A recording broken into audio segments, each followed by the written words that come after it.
Yeah. Nakachita cowboy. Con la bota y todo. Yeah. Fit right in it. So then this is being put back to our storage.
Sí, sí, sí.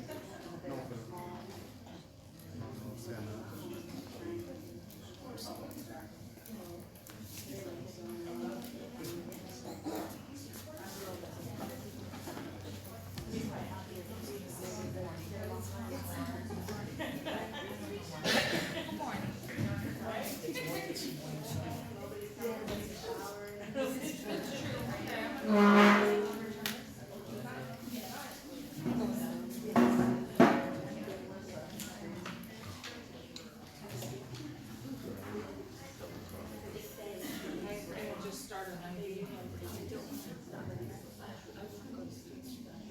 I do want coffee. I want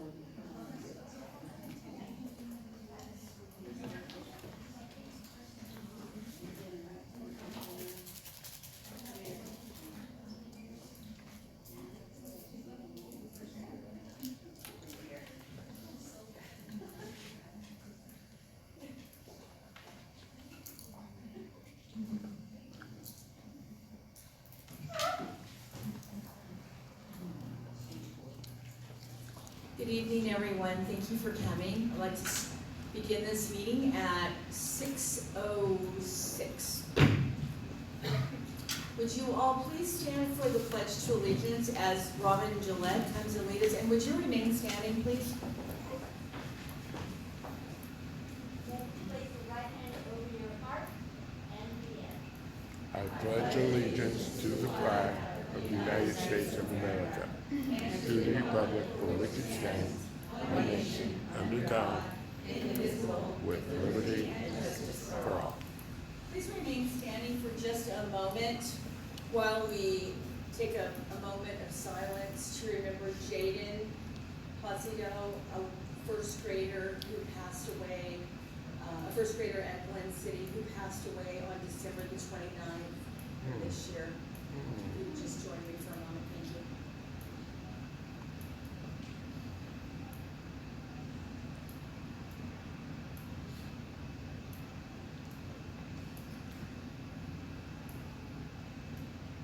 Thank you, you may be seated.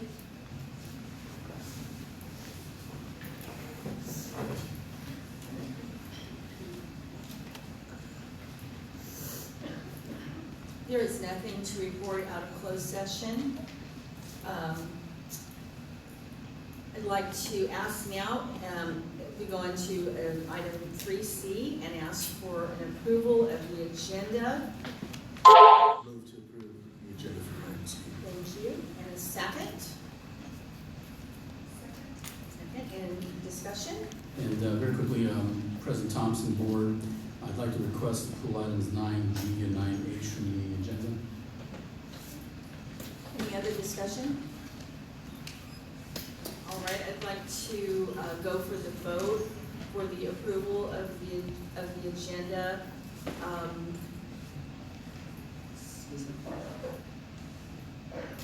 Except for 9G and 9H. All in favor? Aye. Thank you. All right, item 4, staff reports, and we are going to go right away to our student board member, Natalie Rodriguez. Hello. So Barbara Webster have no report, but now they're wearing Crazy Shoe Day, and you have to wear non-Nike shoes or socks on January the 31st. Blanchard, there was no report. Glen City have welcomed back their students and their families back from winter break with self-made posters with positive message. And when students were arriving to school, all teachers lined up in front of the school, holding the signs and waving to the family. And the families and students had huge smiles on their faces. And the 3rd through 5th grade students will be participating in a ward-wide spelling bee on January the 23rd. McKevin has a coffee chat with Miss Pancholo in January, Pancento on January the 10th. And, oh, I forgot Grace Still, I'm sorry. And Grace Still on January the 21st, the kindergarten students will be performing the Three Piggy opera from 9 till 1:30, and all are invited to attend. And at McKevin, coffee chat with Ms. Pacheco, January the 10th, and Equal Hero show for students in kindergarten through 3rd grade. The assembly will focus on environment and how kids can change the world. Topics reinforced in the assembly include littering, recycling, waste food, saving water, energy, and using recyclable items on on January the 14th. And they'll be having a spelling bee on January the 22nd, and an author visit from Drew Daywalt on January the 29th. Isabel Middle School will be having a discipline talk from January the 9th till the 10th, a Student of the Month Assembly, January the 17th, an 8th grade parent night meeting on January the 23rd, and an Oil Museum trip for Avid 6 on January the 30th. And then Renaissance High School, no report. And then Santa Paula High School College and Career will be having an EAOP meeting, College Making Happen, for 9th graders class presentation from January the 14th to the 16th. VC monthly visit and financial aid follow-up for EOP, next step for CS and CUS for CSU on January the 21st. And the PSAT scores will be distributed on the 22nd, and EOP financial aid workshop on the 28th. And the ASB will be having a Great Kindness Challenge week on January the 22nd to the 31st, and a Powerpuff football game on January the 31st.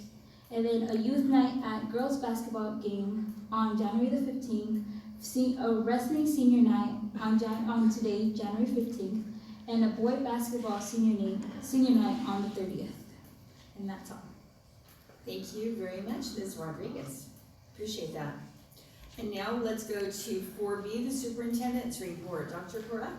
Thank you, President Thompson, and Natalie, thank you very much for sharing that information. I'd like to begin by saying happy 2020 to everyone. As Board President Thompson addressed earlier, on behalf of the Board of Trustees, staff, and students, our condolences go out to the family of Jaden Placido. We also want to thank the administration, staff, and district mental health counselors for the support provided to the students of Glen City Elementary upon returning from winter break and learning of Jaden's passing. Speaking of support, I want to send a special thank you to the San Paulo Police Department for assisting our school district with 2 recent potential threats posted on social media. The police department did an outstanding job responding to both threats and apprehended the suspect last Friday evening. And thank you to Chief Matt Rodriguez and Commander Scott Varner and their team of officers and detectives for their work. I also want to thank Executive Director Catherine Aguirre for her communication with the Santa Paula Police Department. Ms. Aguirre is responsible for working with the police department to craft our messages to the public. And as always, the safety of our students and staff is a top priority, and we will continue to keep parents updated whenever we learn of potential threats. And speaking of thanking Ms. Aguirre, I want to congratulate her and let the board know that she published an article titled Equity in Action in this month's AXA Leadership Magazine. So good job, Ms. Aguirre.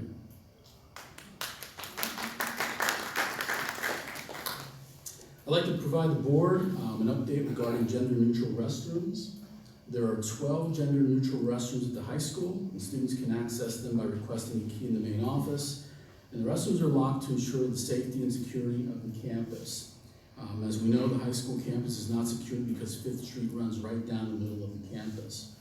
At the elementary level, students who would like to access gender-neutral restrooms can also request a key in the office, and these are also locked for the safety of our students. If the restrooms were to remain unlocked, there would be no way of monitoring how long someone was in the restroom or if they were in need of help.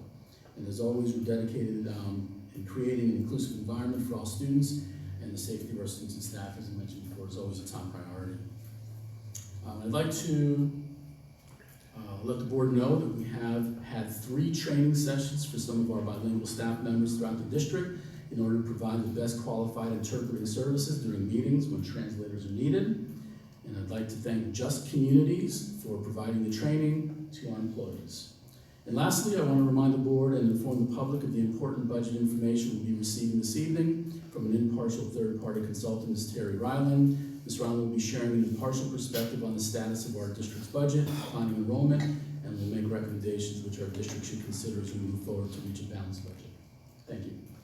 Thank you, Dr. Cora. And now we'll have item 4C, Superintendent Committee updates. The Board of Trustees are appointed to committees and attend meetings accordingly. At this time, board members may wish to update their colleagues and or ask for feedback. Does anyone have, starting with Ms. Jurias, does anyone have any reports?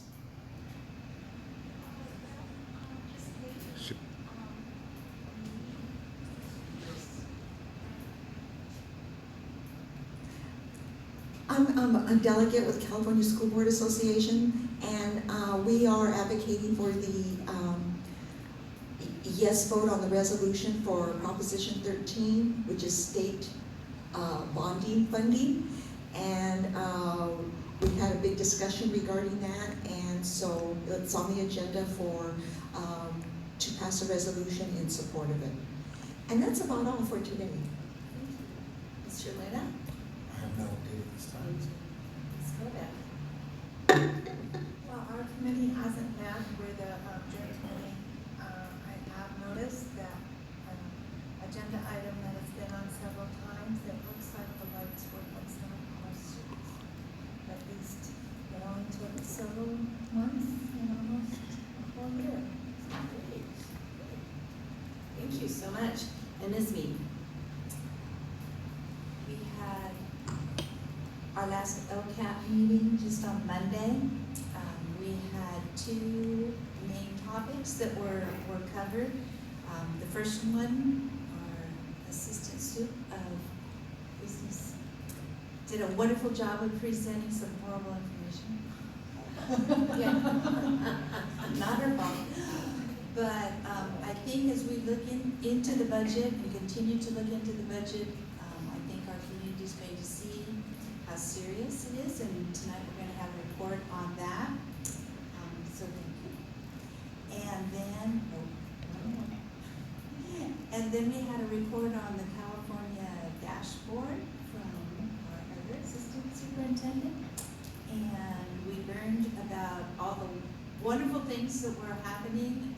It was a great report where we broke it even down by school and talked and heard about all the areas that the students are improving in. We know that we still have a ways to go, but it was fun to hear all the positives. So thank you both for those reports. Thank you. And I'm on the scholarship committee. I'm on the LCAP committee also, but on the scholarship committee. And we will not have a meeting until February the 5th, so I'll hopefully have something for you next time. Thank you. And now we're going to go to item 5, recognitions. I'm going to turn it over to Mr. Cora, Dr. Cora, excuse me. Thank you, President Thompson. One of the things that I enjoy is on a monthly basis is going to school sites, and we recognize one school site every month. And when I go to the school site, I walk with the principal, and we go surprise 2 employees of the month, one certificated, one classified. And this month I had the joy of going to visit Ms. Pacheco, and I'm going to let her introduce our educator of the month for the Cabot Elementary School, Ms. Pacheco.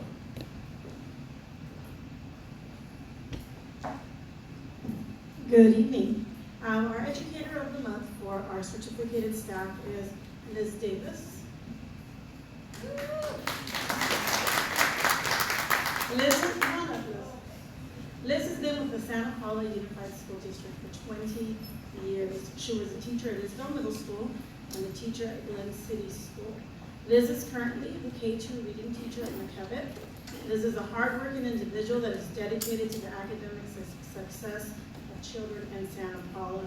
She's always looking for opportunities to help and to offer support to others. She's a hard worker.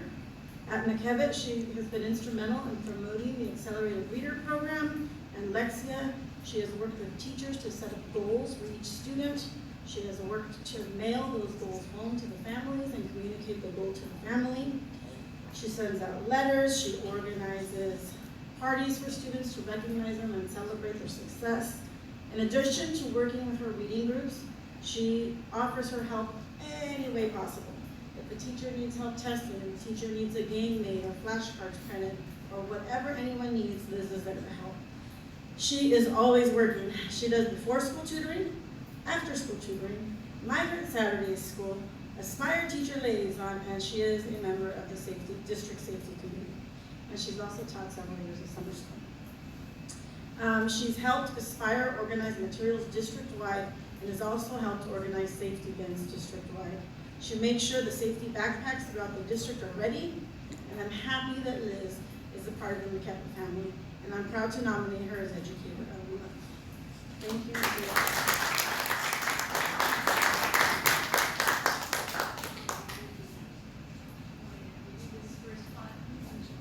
On behalf of the Board of Education and for your wonderful work, this is recognition of your selection as the Santa Paula Unified School District Educator of the Month. Proud of you, and so it sounds like you really deserve it. Thank you so much. You're welcome. I don't have much to say. I just want to say mostly, I'm tired just listening to what you said. Mostly, I just really, I'm so thankful for the opportunity that I've been given, not only in this district, but especially with the Checker. She puts a lot of faith in me, which drives me forward. And I just feel really blessed that I have such a great opportunity to serve. And that's all I can do, really. Thank you so much.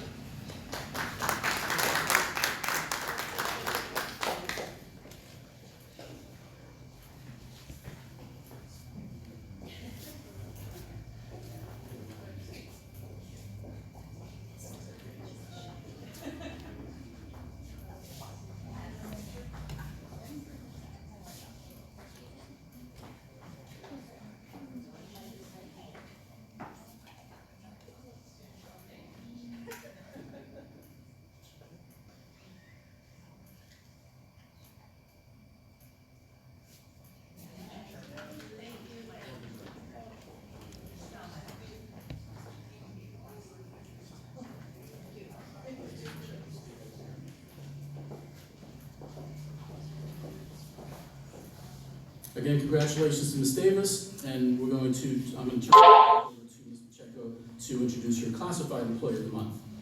The classified employee of the month is Janelle Hodgson. Janelle's involvement with McKevitt began in 2016 when her oldest son enrolled in kindergarten. He's sitting back there with that beautiful hair. She became involved with the Friends of McKevitt. After volunteering her services for a while, Janelle began to work at McKevitt as a news supervisor. Although Janelle only worked 2 hours a day, she was putting in several hours of volunteer work with the Friends of McKevitt. Janelle is not only working, if she's not working or volunteering, you can find her in the staff lounge engaging in reading a novel. This year, Janelle was hired to work as a librarian. She was given a library where a wall had been removed, and the books were displaced, and the furniture was all over the place. And I had about 10 minutes with her and told her what I wanted, the vision, what did I want in that library, and she made it happen. She put a lot of hours of work in, and she transformed our school library into a fun, attractive, child-centered learning environment. She's great when interacting with students, staff, and the community members. Her love for reading is contagious, and her positive attitude can quickly put a smile on anyone's face. I'm happy to nominate Janelle as Employee of the Month.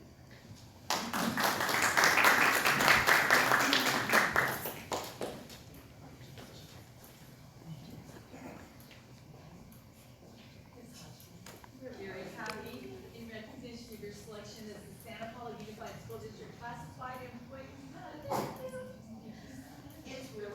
awesome being able to wake up in the morning and come to school and share my love of reading with the kids. And it's exciting seeing their face lights up whenever they connect with something and they get excited about something in the library. It just makes me really excited for their future. Thank you.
Congratulations again, Ms. Hodgkin, and also Ms. Davis, to both of you, congratulations.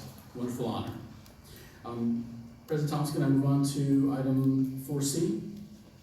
Or, I'm sorry, 5C? Yes. Okay. So McKevitt Elementary School Spotlight, Ms. Pacheco, share a spotlight about McKevitt Elementary School. All yours.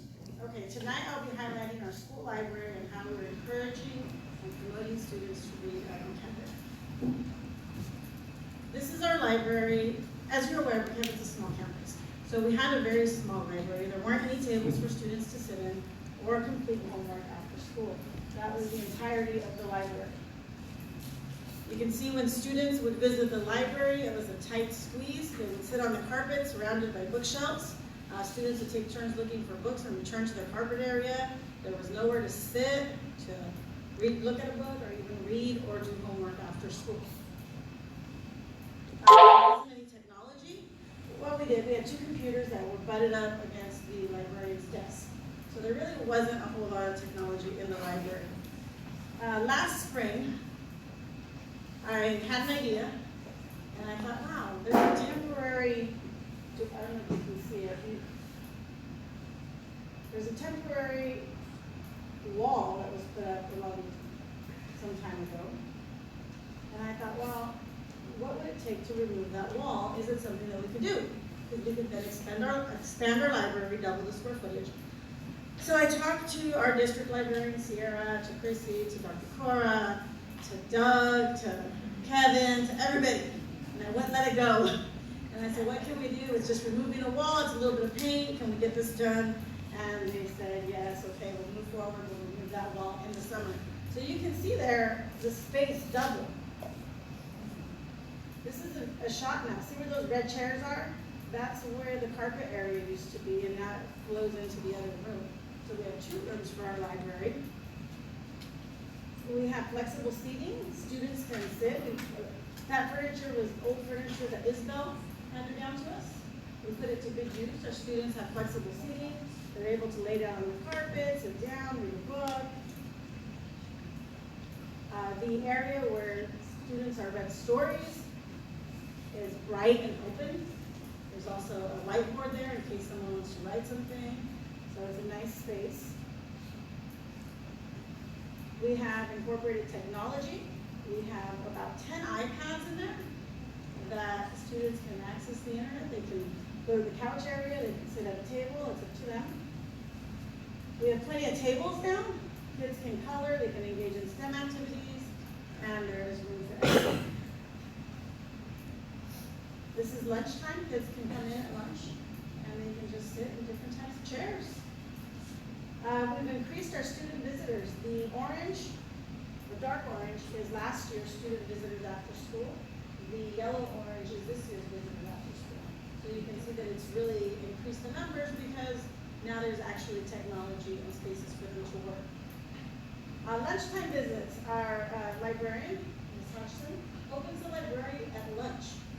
And she gets a lot of visitors every lunchtime. They just come in, and some of them are engaged in STEM activities, some read, and some help.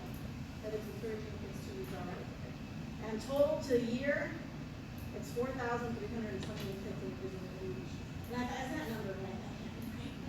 So I divided it by like the days. I'm like, yeah, it's 670 kids a day, a month, and yeah, we have like 34 lunch periods. It's possible. But yeah, we have a lot of kids that have visited the library. Parent visitors after school, again, the dark orange is last year and the yellow orange is this year. So we have more parents that are coming to the library after school. We also use Accelerator Reader that you heard about Mrs. Davis, promotes Accelerator Reader. We use points, we track the points, we show competition from last year to this year. We have our teachers compete. We looked at the usage of the words read from August to December last year. August to December this year, we've increased by almost 2 million words. So I feel really good about testing this year.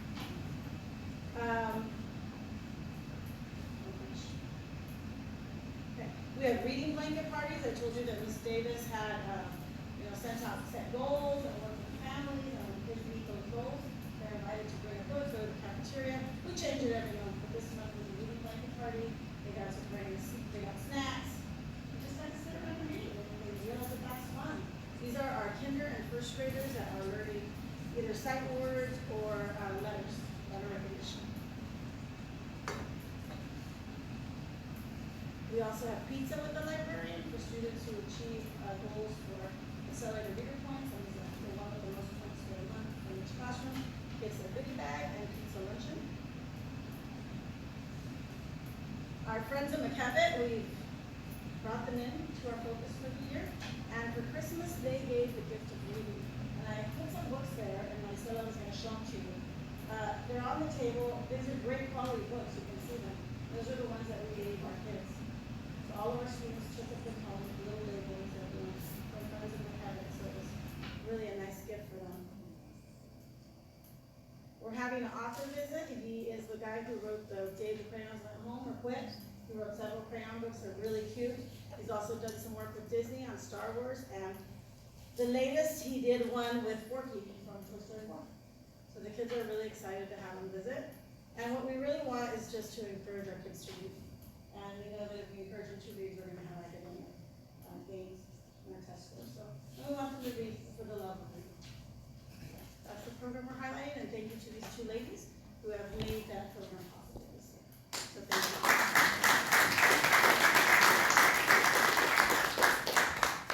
And as Ms. Pacheco wraps up, I'd like to say that I saw the library last year, Ms. Pacheco, when I came by to visit early last year. She was talking to me about her vision.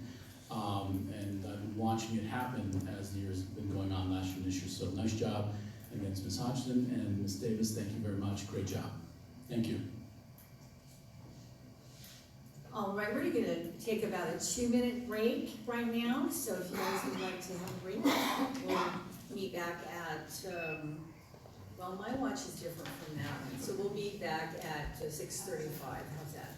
2 minutes from there. And there's cookies, coffee, and water in the back. Yeah, I know.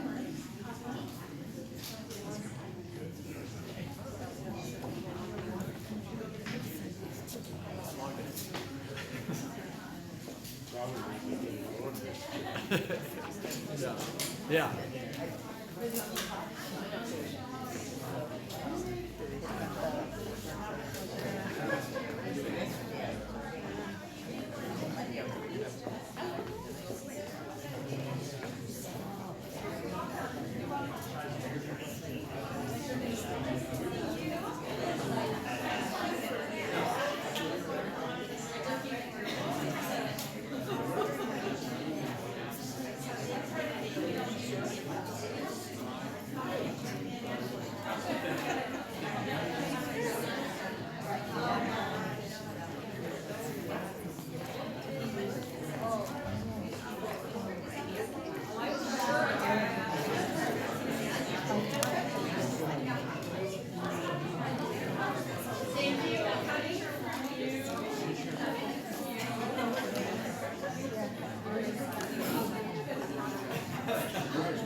How are you? Are you okay?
As we begin again, we will go to item 6, public comments.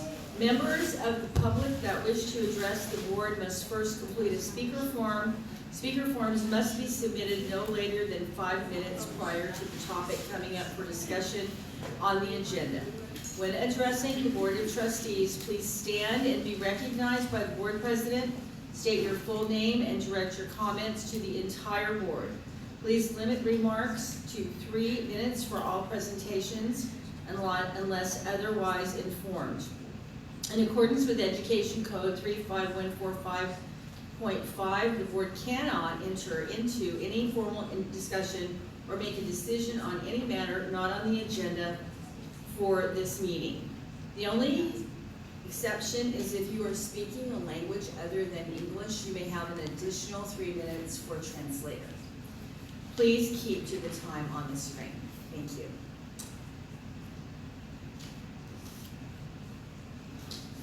All right, I'm going to ask Mr. Juan Ojeda to come up.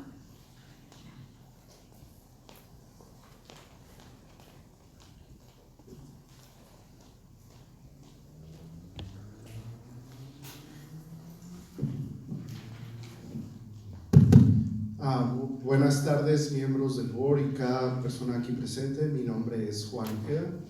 En esta tarde me gustaría hacer la solicitud, si por favor, ahora que se van a empezar a hacer las preparaciones sobre el plan de ELCAP para los próximos 3 años, podemos tener la oportunidad de que en diferentes escuelas, si no es que en todas las escuelas, haya diferentes talleres donde los padres vengan y pongan sus necesidades y ver cómo nosotros, por medio de los comités, podemos hacer esas sugerencias de los padres, de las necesidades de sus hijos, para juntos trabajar en equipo. A veces sí ha habido Can we get the timer, please? Miss, the timer is there. Yeah, so she can come up and she can also translate in English? I can do it in English too. Oh, okay, all right, sorry about that. Okay. Creo que es muy necesario que estos talleres existan en nuestras escuelas, ya que de esa forma los padres tienen la oportunidad de venir y mostrar las necesidades de sus hijos, y de esa forma todas las escuelas tal vez deben de tener diferentes necesidades. Yo soy parte de la escuela Grace Steele, soy parte del comité también en Grace Steele, soy parte del comité de ILAC, DILAC y Schools I Council. También en la escuela Isabel soy parte del comité de ILAC y participo también en las juntas de café con el director cuando existen estas juntas. He tenido la oportunidad de visitar la junta de ILAC en la high school y es necesario que hagamos algo para que las juntas sean más atractivas para los padres y de esa forma nosotros conocer sus necesidades. Este plan de ELCAP especifica claramente en el website de California Department of Education que es conocer las necesidades de los estudiantes y por medio de este comité de ELCAP cómo nosotros podemos ayudar a que sus necesidades sean conocidas y exitosas, ya que si vamos a nuestro dashboard vemos que hay escuelas que tienen muchas necesidades o tal vez no son necesidades, pero hay áreas donde ocupan ayuda. Entonces creo que es necesario que ustedes nos den esa oportunidad de tener los talleres necesarios en diferentes escuelas o en todas las escuelas, igual a los padres que se involucren y traigan sus necesidades para juntos trabajar en equipo. Can I do it in English now? Good evening, board members and anyone here present. My name is Juan Ojeda. This evening I would like to request if we can please have different workshops in different schools or in all the schools. I guess it is very important to have these workshops, to have a meeting for maybe 1 hour doesn't really mean much for us parents, because in 1 hour we cannot plan what is going to be planned for 3 years. I guess we need to have workshops where parents can come over to the schools at different times, morning and evening times, so that we can listen to the parents what are the needs of the students, and maybe we, through the committees that we are involved, as I said in Spanish, I have been involved in Trustee in ILAC, GLAC, School Site Council, as well as Israel Middle School. I'm part of ILAC, as also I have been part of ELCAT for the last 3 years. There is a lot to learn. It's not easy to understand how it works, but we can make it simple for parents to understand it and how we can work together. If you see the dashboard, there is a lot of needs. Oh, no, maybe there are no needs, but there are areas where we need to work on it. English learners need a lot of help. And as I have said before, we need to get together, we need to know what are the needs of the students in order for us to meet them. There is, we need to connect with you face to face. And also, there are students that are way behind. English learners, some of them, or many of them, since they are in elementary school, middle school, and high school, are the ones that are behind. But they are the ones that are making this money to support them, but we are not supporting them. I guess we need to have these workshops. Thank you so much. Happy 2020. Thank you, Ms. Rojeda. And now Patricia Zavala.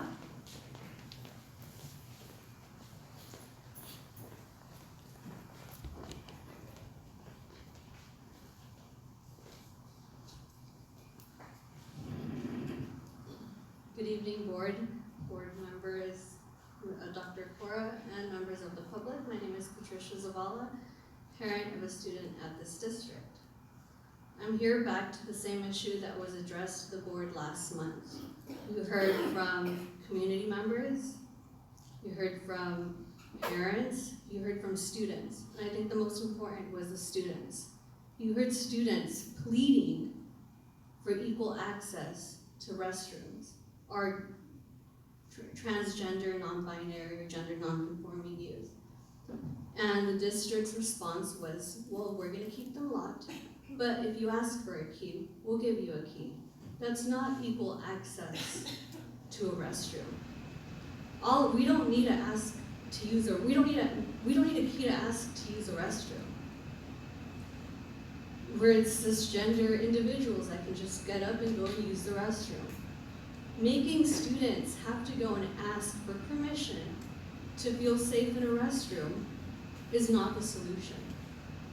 And I want you to think about all those students that said they'd rather hold it in, they'd rather wait. What are you doing for them? What are you going to tell your children when, this too is a civil rights movement. It is a fight for equality. What are you going to tell your children, your grandchildren, when they tell you, what did you do? Did you just make excuses? Did you look the other way? Did you create a solution like, oh, we're going to keep it locked, but if they want, they can ask for a key and use it? Something needs to be done, and it needs to be done now. It's been a month. It can't continue to wait. And if there's no resolution, then I ask that this be put on next month's board meeting agenda for a topic of discussion. Thank you. Thank you, Ms. Zavala. All right, now we're going to go to number 7 on the agenda, presentations. Ryland School Business Consulting Budget Analysis. Ms. Terry Ryland, CPA, will share an overview of the district's budget analysis, including but not limited to multi-year projections, reductions, and recommendations. And with that, I'm going to turn it over to Dr. Cora. Thank you, President Thompson. When I was seeking a highly qualified consultant to come in and help and look at our numbers, our books, and everything we have going with declining enrollment, former Senator and former State Superintendent of Instruction Jack O'Connell recommended the Ryland School Business Consultant come in and do that work for us. So staff has been working for the last several months on getting a plan that we will be coming to the board on January 29th with. But this evening, our third-party impartial consultant, Ms. Terry Ryland, is a certified public accountant, a former chief business official at 3 different school districts, worked for a financial advisory firm, and started her own current company of Ryland School Business Consulting since 2004. So she's come in, she's worked with our staff, looked at everything, and so she'll do a presentation tonight that really is meant to be engaging and interactive. So the board is highly encouraged to participate, ask questions, make comments, because as I listened to the conversation between the board and Ms. Ryland, Mr. Chesky, Ms.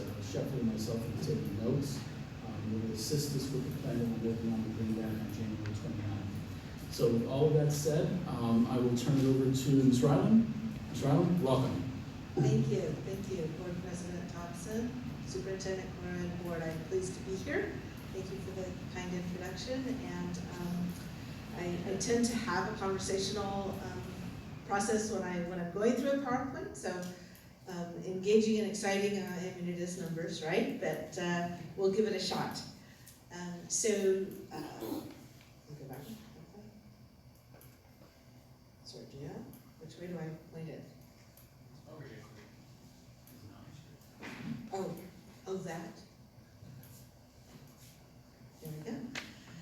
So for tonight, just kind of an introduction. You've had a general introduction to me. We'll go over just objectives in this budget process, provide an impartial perspective on the district's current fiscal condition. We'll talk a little bit about AB 1200 and FCMAT and some of that you may not have the background in, and just for the board and for the community, we'll talk about what could happen if left unchecked. We're not there, but we don't want to go there, and so let's talk about that a little bit. We'll go over the multi-year projections, starting with what you saw at first interim, and then we'll talk about some changes to that.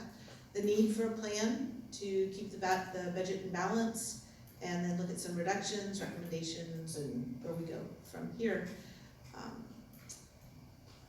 So objectives for continued success, we want to establish a clear vision. In this context for tonight, we want to talk about a balanced budget. What I mean by a balanced budget is let's eliminate deficit spending.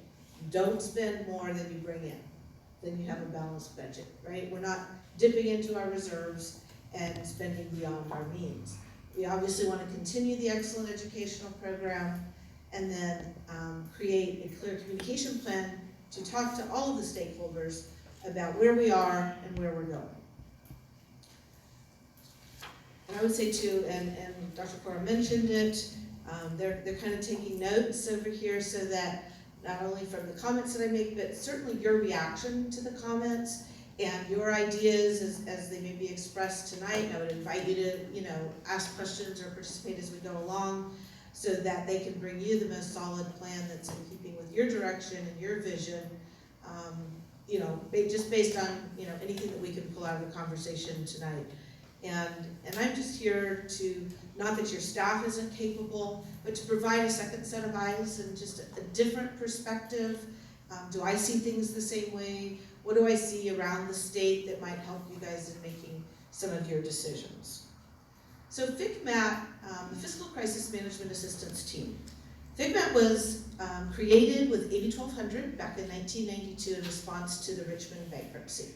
Richmond Unified School District no longer exists. It was so embarrassing and such a tragedy, they actually changed their name to the West Contra Costa Unified School District. So there is no more Richmond that began this whole AB 1200 process. But as a result of AB 1200, which was codified in Education Code, County Offices of Education actually became an oversight agency of school districts. They actually weren't before. We really didn't have, they kind of just looked at your accounts payable, but we didn't have interim reports. We didn't have certifications, we didn't have approved budgets, and we didn't have the salary disclosures that we have now. So that was kind of interesting. So all of that in an attempt to prevent any future school district insolvencies hasn't exactly worked perfectly. There have been about 10 school districts that have ended up with state loans, but it's, at least there's a mechanism, there's a way to watch out, there are warning signs. FCMAT's actually published a list of 15 indicators of fiscal distress. And as I look through those and I look at your numbers, really right now, the only thing that really jumps out is indicator number 6, which is deficit spending. And you know that, and we're gonna talk about it a little bit. And of course, related to that would be decreasing fund balance. As you deficit spend, you use your fund balance to fill in the gaps.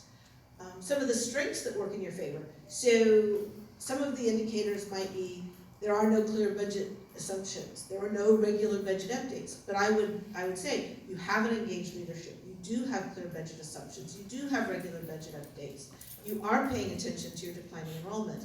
If those things were not in existence, if you weren't practicing these positive practices, then you might check off a lot more of the indicators of fiscal distress. And then we all know that assumptions change rapidly. I'm actually going to show you a typo, which will kind of show you how fast things change from when things go to print and then when we actually find out some new information. But for one thing, the LCFF COLAs, so that's the cost of living allowance, right? The cost of living adjustment, it's applied to your primary revenue source, your local control funding formula. We had heard in November that it was going to be cut in about half. It was reduced, but not that far. Take it away, give a little bit back, but still an impact. And then enrollment projections, they are just projections, right? Odds are that the number will be something different, something more or something less. We do the best we can, right? We look at prior trends, we look at any assumptions and changes that we know of, and then we project, we staff, we base our revenue on what we think our enrollment projections are going to be. So we always want to be prepared. We've got to keep the conversation going on the budget. So AB 1200 and Ed Code 42127, which is where it's codified, that, as I mentioned, it sets your budget approvals, it created the interim report process. As you know, you have to approve a budget by July 1st. That budget goes to the County Office of Education, and the county superintendent shall determine whether, in their opinion, that budget will meet the district's obligations for the current plus 2 years, and then they will either approve, conditionally approve, or disapprove the adopted budget by August 15th each year. There is not a certification of the adopted budget. Many people think, oh, so do we have a positive budget? Do we have a qualified budget? No, you have an approved budget or a disapproved budget. If it's conditionally approved, you have a little bit of time, you have another month or two to address any of the issues that the county office has brought up, and then hopefully they'll approve it. But there's also a process if they disapprove it the first time and you can't get it approvable, that it may continue in a disapproved status. And I'll give you a couple of stories in a second on that one in a district that's in that situation. So then interim reports, again, as you know, you can have a positive, qualified, or a negative certification on an interim report. A qualified certification means you may, which means you may not, right, meet your obligations for the current plus 2 future years. In a qualified district, one of the things that a county office is likely to do, they need to start paying more attention, right? They want to be more involved in the district. They want to come alongside and assist. And one of the things they typically do is assign a fiscal expert. Okay, so somebody who could work with the district, help run the numbers, again, be that second set of eyes, maybe do a financial study, and maybe the county office would call in FICMAT to do a study. So I'm in a district right now that is qualified. Their budget was conditionally approved the last couple of years. They made some changes and changed some of their assumptions, and they got an approved budget in each of the last 2 years. And they've actually been qualified, gosh, I've been in that district as an expert probably 4 years, and they've kind of, gotten a little bit better, gotten a little bit worse each year. Sometimes I would call them qualified minus. They weren't quite negative, but not looking quite so good. And right now their enrollment has finally turned, right? That they may have bet. We only have two data points. Really, for a trend, we need another data point. So the slope of the line changed a little bit, but we really have to wait a year before we can count it. But in that situation, I go to the board meetings. I might attend some other meetings, stay in touch, review the agenda before it goes out, make sure that we're sticking to all of the layoff timelines and budget action timelines that they have committed to. I'm also in a district that's negative. In a negative district, the county office is going to have a lot more involvement. That means that the district will not meet it without some kind of action. That given their current numbers and their trends, they aren't going to be able to cover their fiscal obligations now and into the future. And there are a lot of much more serious actions that the county office may take, from imposing a budget and saying, you know what, this budget for you doesn't work, we're going to lay over on top of that this other budget. Stay and rescind power. We do have that. The district I'm speaking about is Sac City. It's a large district in downtown Sacramento, 40,000 students, and I am in the district every week. I go to cabinet meetings, I go to closed sessions, and where do all the decisions happen, right? Where's all the conversation about where we're going and what the cuts are, and pending litigation, right? I mean, there could be a huge lawsuit out there. I need to know about it. I need to be able to communicate with the county office superintendent and say, hey, we're talking about this, and I'm hearing this, where do we want to go? We do have stay and rescind. Typically, and I've been in several districts in this situation, we don't usually have to exercise stay and rescind. You kind of sit there, and I'm one of those, like, I'll sit in the front row of the board meeting, and it never gets to this point where I envision I'm kind of like, don't go there, right? You don't want to do this. But we usually, we work with, right? It may be in closed session, it may be a one-on-one with a board member, it may just be in meetings with the CBO or the superintendent, say, you know what, you guys, you don't want to go that direction. We're going to have to get involved, let's not do that, how about if, right? So we are just a lot more involved, but again, working along with, and so we usually establish like a purchasing review committee, and I'll sit there with the CBO and certain staff, review all the requisitions and all the POs and all the hiring, that kind of thing. So we try to catch everything at the beginning. So all of that being said, this isn't Santa Paula that I'm talking about, right? These are just kind of some of the this is what can happen, and you don't want to go there. So we're just kind of giving you a little bit of background about what happens when there's a district with a board that isn't paying as much attention as you are. With staff that isn't already thinking and working and planning as diligently as your staff is.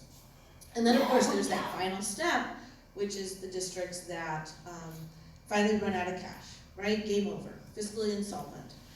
If there's no other borrowing option, if there's no way to get cash, then, we always do cash flows, right? And we're always planning in advance. I've been in a couple districts where we actually have worked with the legislature, and we've begun to write that legislation. In both of the districts where that occurred, they did not need the state loan. There were some difficult negotiations, and there were some significant salary concessions.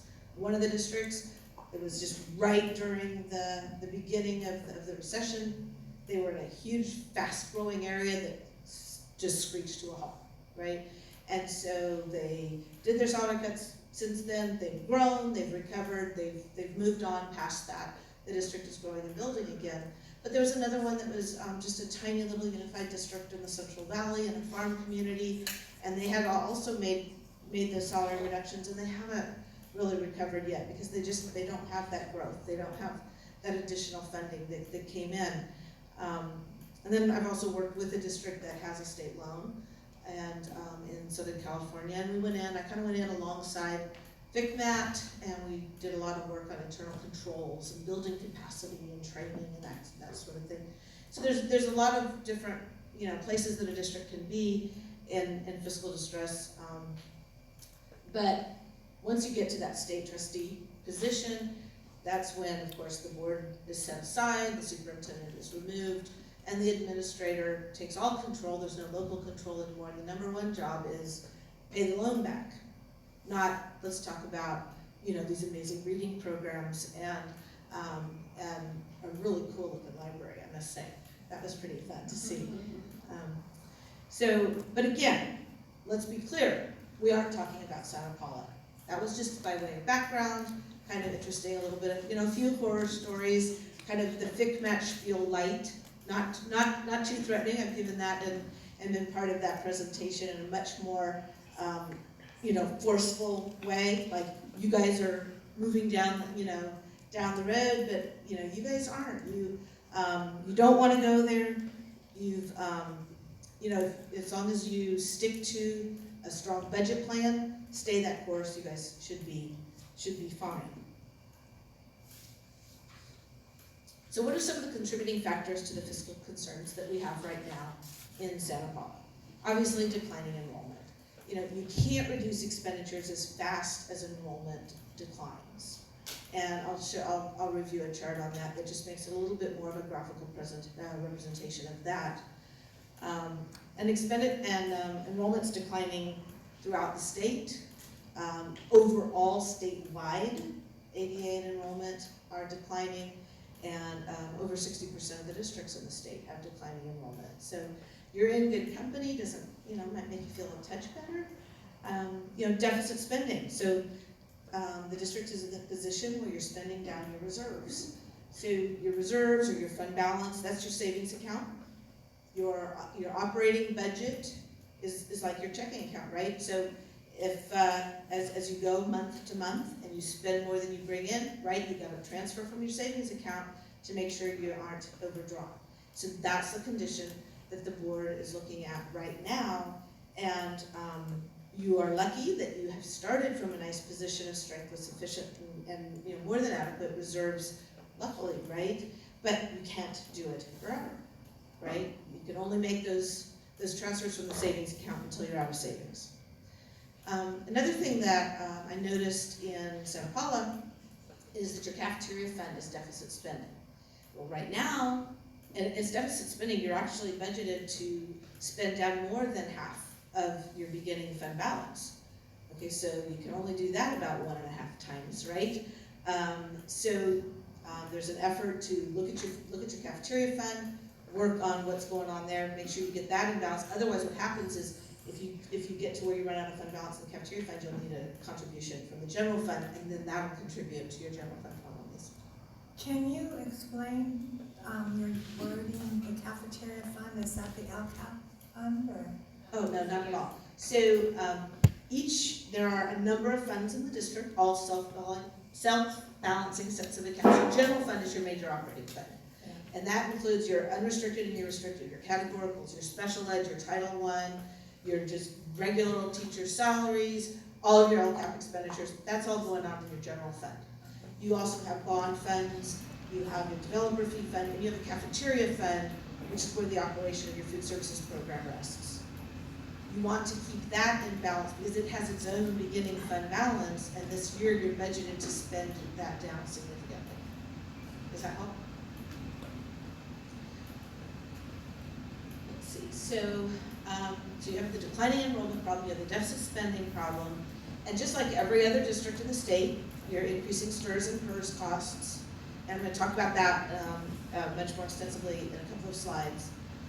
And in general, your ongoing revenue increases, which are pretty much limited to the cost of living adjustments in your LCFF funding, is not sufficient to cover your ongoing cost increases on the natural, right? So every year you have step increases, pension increases, health and welfare increases or not, special education increase in contribution, and other costs that occur, you know, utilities that happen, they're outside of your control. And all you have to cover these increasing costs is the increase in your LCFF funding. Okay, so there's a squeeze going on. Okay, you're getting less new revenue than additional ongoing costs. And then again, specific to Santa Paula, is you have your small neighborhood schools. This has been, you have created them and maintained them with intentionality. You've worked to try to minimize combination classes, but the bottom line is the state does not fund school districts to have small classes and to have small school sites, and we'll talk about that in another moment too.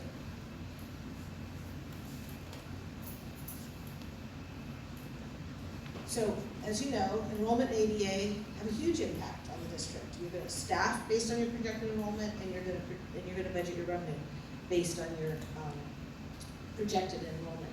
And whether it's the aging of the district where, where the student bubble is moving out of the district and you have fewer students, fewer students coming in that are graduating, or if it's high housing costs, whatever the reason, the enrollment decline has continued. Now, of course, so you look at the slope of the enrollment line, it can't go down forever. You're not gonna have 0 students. So at some point, you will start to level out. Hopefully, you will begin to increase, and then your fortunes do turn around. But until then, you've got to try and stay ahead of it, at least on top of it, and your staff has been working on doing exactly that. So the declining enrollment paradox, the point of this slide is to show that when a district grows in enrollment, and this is built based on, let's say, for every 25 students at $9,000 on average per student, the district will generate $225,000 in increased revenue. And for 25 students, let's say, maybe they hire an additional teacher. They all happen to be in the same grade, the same school, or it just hits a tipping point at one of the schools. So you bring in $225,000 of revenue, you hire a teacher, a few supplies, hopefully you have the desks sitting around, but you don't spend $225,000 to provide space and teaching for those 25 students. Now, the reverse of that is when you lose 25 students, and yes, you're paid on the prior year. Let's say this year we lose 25 students, which means next year we'll not get funded for $225,000. We can't find $225,000 of savings to offset that loss. If we're lucky and all the students are in the right place and we can perhaps reduce one teacher, then we save the cost of one teacher, but we lose the $225,000. So the point is growth is a beautiful thing, right? When I was in Rockland as the assistant superintendent, we were growing 5 to 7% a year, and we were building schools every year, and it was lovely, right? We couldn't staff up as fast as the revenue was coming in. Unfortunately, in declining enrollment situation, you just can't cut as fast as the revenue disappears. So that's why you've got to stay ahead of it. And then of course compounds on the fact that your ongoing revenues are not sufficient to cover your ongoing costs, even if you were at flat enrollment. So you've got that additional complication and negative fiscal factor there. Does that all make sense? Any questions on that? I have a couple of slides just to talk about pension costs. They haven't been quite as much in the news for the last year or so, but a few years ago, everything was being blamed on STRS and PERS and pension costs. And so back in 2013-14, coincidentally, when our LCFF funding formula was implemented, the state enacted PEPRA, Public Employees Pension Reform Act, and created 2 tiers. You have your classic or your legacy employees that were in the system up to that point in time, and then new employees. And the newer employees pay more into the system and have less of a retirement plan at a later period of time. So two very different systems. STRS since the early 80s in code was locked into an 8.25% contribution rate by employers, by school district employers. And so for every dollar of certificated salaries, 8.25% of that went off to STRS. The code was changed. The only way that the STRS rates change is by amending the Ed Code. And right now, in law, the STRS rates are projected to go up to over 18% from 8.25% in 13-14.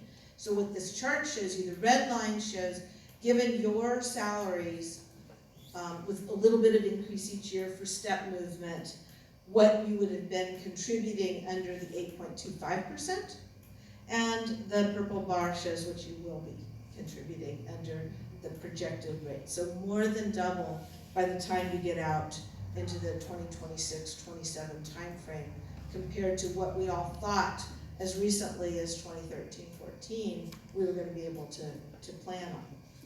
And then similarly, but worse, for PERS, PERS has been much more variable over time, although up until 13-14, you can see for a couple of years, the PERS rate, the contribution from school employers was actually 0 on that first chart. But what happened with PERS, it was very odd. It always cost us 13.02% since the early 80s. So if PERS rate was 0, they would take 13.02% times classified salaries out of our revenue limit. If the PERS rate was 6, they would take 7.02%. So it always cost us 13.2. But if you look at that chart, PERS rates are on their way up to over 25% of classified salaries. And that's in addition, so you have 25% PERS and Social Security and Medicare and workers' comp and unemployment. So the incremental cost of every salary dollar becomes so much more expensive than it was back in 13-14. And so again, similarly, the red line shows, given your salaries, what you would be contributing to PERS without the increase. I can't read it. So less than $1 million going up to about $1 million versus ending up over $2 million, right? So again, more than doubling over that short period of time. And that's affecting your NYP. That's affecting your expenditures every year. And it just is. So now let's look at more specific numbers. And I hate to put a lot of numbers on a page, but we're kind of here to talk about the budget, so I'll try and make it as painless as possible. So what I did is I went through, I took your first interim, I took all of your assumptions, and then I've got my own, multi-year projection template and way of preparing an MYP. And so I did kind of my own version, and then I compared it to the numbers that you saw at first interim, and I got very similar results. I mean, you add step movement, you add, STRS and PERS increases. I mean, we're all working off of the same assumptions. So that's really good news, right? So I'm not going to use my numbers versus, the district's numbers. Mine were similar enough. Let's go with the numbers you've seen before and work from there. And I would say that, again, you guys are ahead of the curve in that you're looking at this. You saw that there were concerns. You wanted to have that verified. You wanted that second set of eyes. And you are starting with a fund balance that gives you some time to think and plan and to do this right. I will point out that, so your 17% board policy, which is hugely commendable. I love that.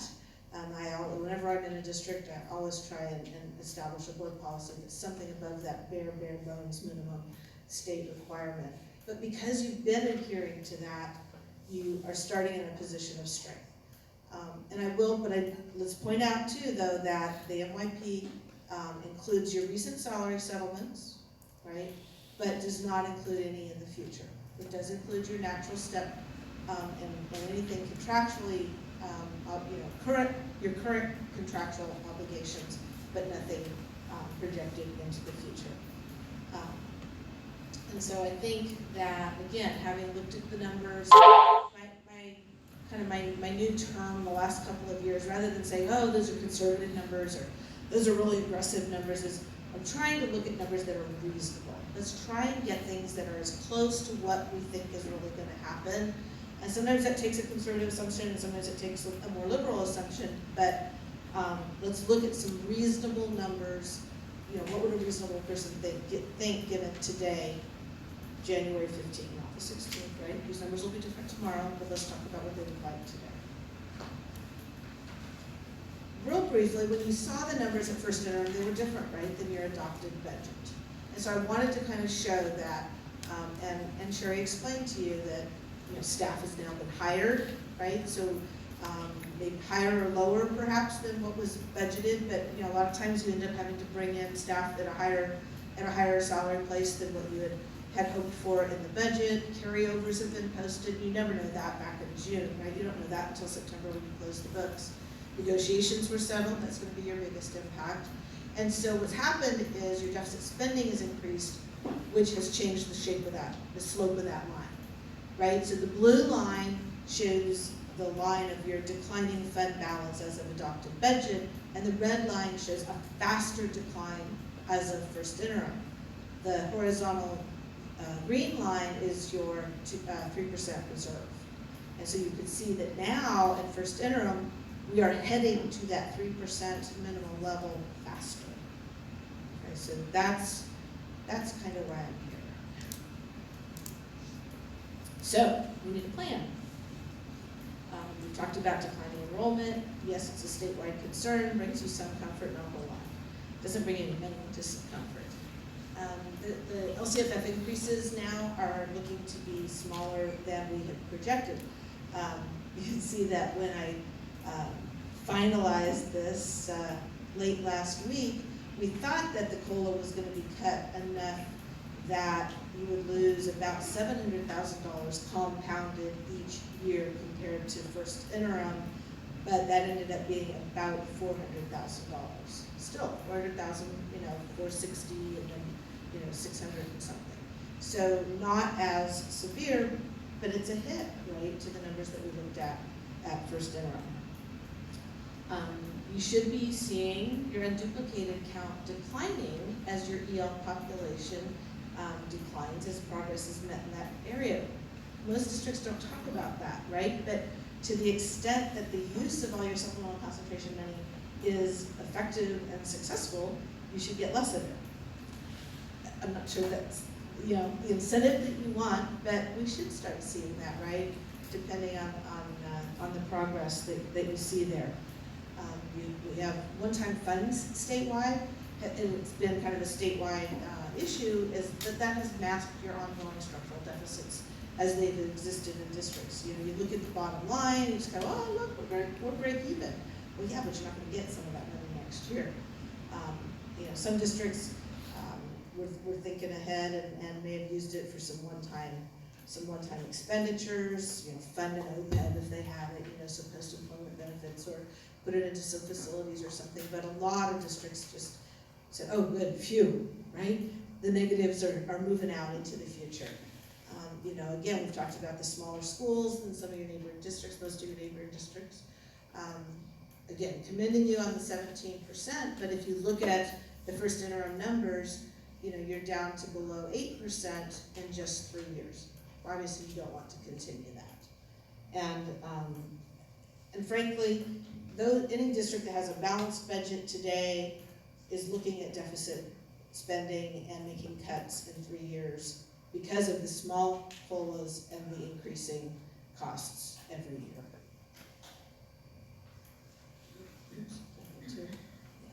So let's look at revenue enhancements a little bit. I mean, that's a possibility.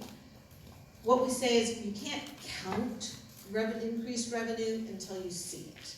It's a great idea. We all want to say, well, we're going to mandate more kids show up, right? No, that's not that. We're going to do an ADA incentive, and I'm sure that instead of 96% of our kids showing up, we're going to get 97. Guess what? You get to budget 96 until you see 97. So, but it doesn't mean that staff isn't diligently looking at ways to increase your revenue, to increase your programs, looking at the cost benefit, space considerations, that kind of thing. Can we, operate these programs and bring in more money to the district, whether it's student attendance incentives or long-term independent study, you can see the list there. Community day, preschool programs. But so your staff is currently working on this list of items, and anything that looks like it might improve revenue at the same time improving your program, they're gonna bring that to you. One of the things that I want to recommend, and we've had some conversations around this, and I think this is an area that can be improved and that staff can spend some time on, is staffing and staffing ratios. I mean, I've been in a district where I had everything on staffing ratio. When I was back in Rockland, right, we're doing that growth of 5 to 7% a year. I knew I didn't want to have to sit there and fight in cabinet every time we needed staff here, staff there. I just wanted it to just be automatic. At so many employees, we added a half a payroll person. At so many students, we added a half of an accounts payable person. when we opened a school and they got to 600, they got a full-time assistant principal, right? That type of thing. If there were this many classrooms, we got this many hours of custodial time. And so while there are certain ratios that, certainly teacher class size ratios, every district works with those and tries to stay true to those. But I would suggest looking at all ratios in the district. What are you currently doing, and does that make sense? Are you applying it proportionately? What I mean by that is, again, if every school gets 2 custodians, but one school has 30 classrooms and one has 15, that doesn't make sense, right? So maybe one needs 3 and one needs 1, or, right, but let's look at right sizing the ratios and then implement them with integrity. And not, well, we've always had 2 custodians here, even though there's not enough work for them to do, or whatever. I mean, and I'm not, picking on anyone in particular. It's just, it's kind of, sometimes it's easy to imagine custodians and square footage and numbers of classrooms. That kind of makes sense to people, right? As some kind of a ratio. And it may be, maybe the policy isn't, and again, this is just an example, not specific to you, but maybe every elementary school gets an AP, well, maybe only every elementary school over a certain size gets an AP. So I'm not saying what those right ratios are, but there's a lot of work that can be done looking at your neighbors, looking at what's working here, right?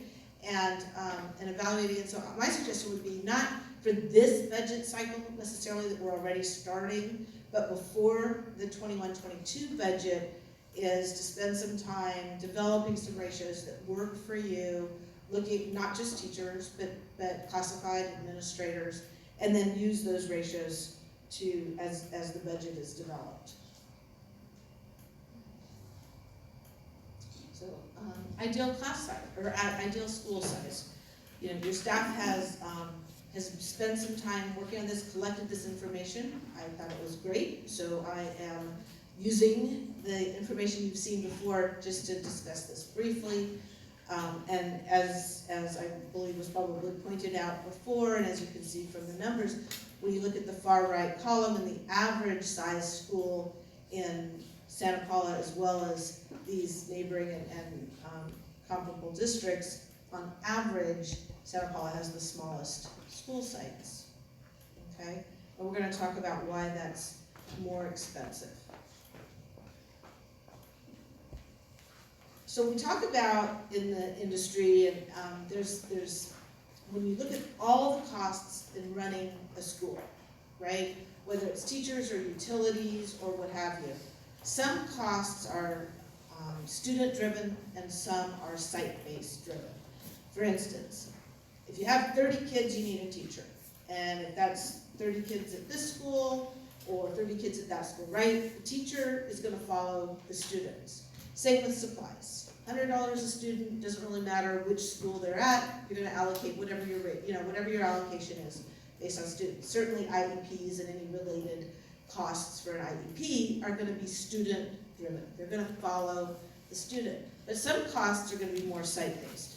So if your policy is you get a principal at every elementary school, if you have half as many elementary schools, then you have half as many principals. If you have twice as many elementary schools, utilities. Typically, it's utilities are related to the size and the number of school sites. It depends how you repurpose a facility, or if one site has events all night every night and one doesn't, it's not going to be necessarily utility cost per site. It might be per square foot, but you've got to look at some of the variables there. Noon-duty supervision. Okay, you think, okay. Every school has 2 noon-duty supervisors at lunchtime, and so if there are 2 schools, that's 2 and 2, and if there's only 1 school, it's, there's only 2. Well, what if you double the number of students on a school site? You actually may need additional support. It depends on the particular school site. Some school sites, students have the ability to get behind a building, or wander further away from where the supervision occurs. And so that's a little bit more of it's site-based, but it's kind of specific to not only the site, but the number of students at the site. Custodial we've talked about. maintenance, that's typically, deferred maintenance, routine maintenance, that is gonna typically be driven by the specific, facility. If you're not in a facility, you're gonna have minimal costs to keep it in an operating, condition. So one of the things that I did want to talk about is either reconfiguring and or merging schools, okay? So, reconfiguring might be going from a K-5 to a K-8 or a K-8 to a K-5. I've seen districts that'll do, okay, we're gonna put all of our K-3 over here, this is gonna be 4-6. And districts do what works for you. But in the midst of, if we want to look at, let's say specifically, going from elementary to K-8, in that situation, and both my boys came out of a K-8 environment. All the feeders for the high school that they went to were K-8, which was something that was very helpful. That everybody was kind of at the same level of maturity, coming from the same types of programs. But they had like peer mentors and they would match up the 6th, 7th, and 8th graders with some of the younger kids. They would read to them. They would help them with their homework. Kind of do a buddy system thing. I saw a lot of benefits from that. You could end up with fewer combo classes as you get, more students of the same grade level together. Obviously, more specialty program offerings, depending on how you would configure your classes. And K-8 schools tend to provide a more intimate learning environment for your middle schoolers. And again, I saw that when you have next door neighbors, you have the 8th graders, and he's in school with the kindergartner that's his neighbor, you've got some accountability, you've got some tattling, whatever you want to call it, right? Siblings get to stay together longer. And again, I'm just kind of a proponent of the K-8 environment. I think it provides a lot, no, they didn't have wood shop, which I did when I went to, and I guess it was in junior high back then. But there were a lot of, so again, those are just discussions to have, and to see how does that fit into your dynamic, your culture, and your programs. And then, and you can tell because we were just talking about specific, costs to a specific site. When you start reconfiguring and merging schools and that sort of thing, you could end up with a lot of economies of scale, reducing specific school site costs. And then if you have fewer facilities, you can redirect some of those dollars to the remaining facilities. Frequently, districts that are facing budget challenges, once they get through them, they end up being able to enhance program and facilities once they go through this reconfiguration process. So I don't know, so given all that, questions so far?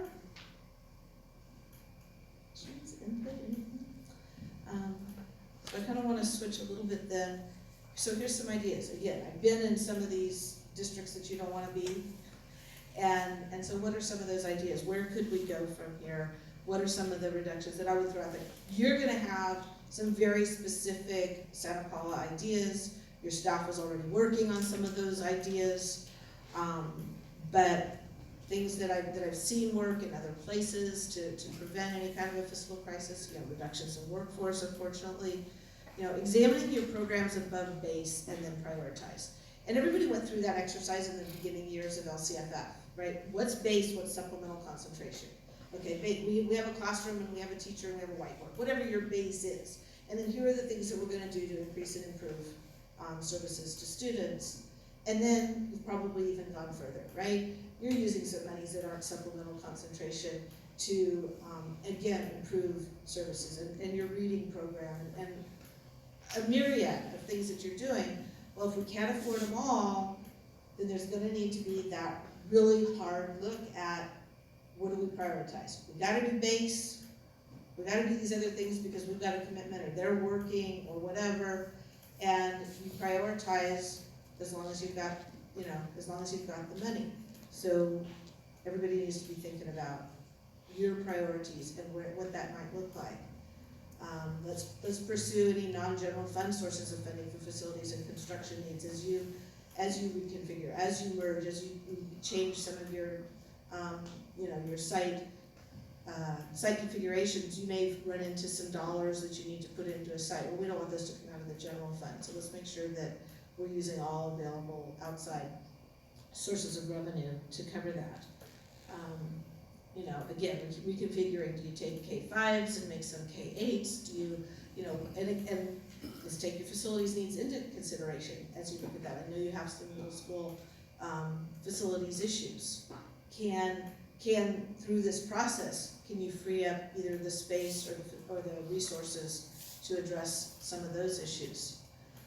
And then of course there's some negotiable ideas. We can't unilaterally do anything about it, but as you go into your next negotiation cycle, again, what are your priorities? What do you want to look at? What's off the table? What's on the table?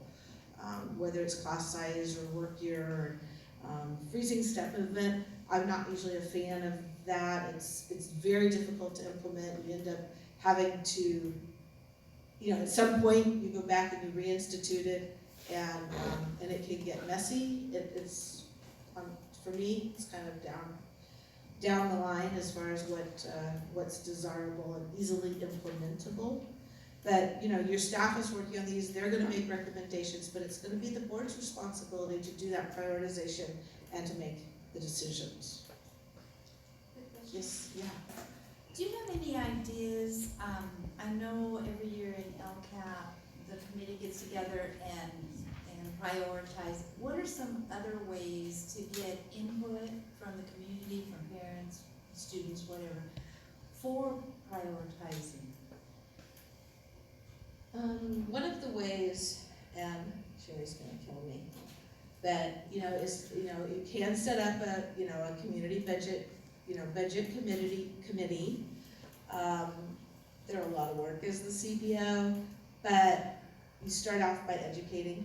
You talk about these kinds of things. You explain what the needs are and why. Nobody did anything wrong. Nobody's misspending anything. We just have these pressures, and we need to start prioritizing. And then you can kind of start with no ideas are bad, and then some ideas start looking kind of bad. But and you could go just through a community engagement process that way. You don't want it to be too long. You don't want the meetings to be too tedious. But you can have a few meetings just to gather that kind of input. I mean, a lot of the work's going to be done by staff, and a lot of the ideas are going to, come from staff.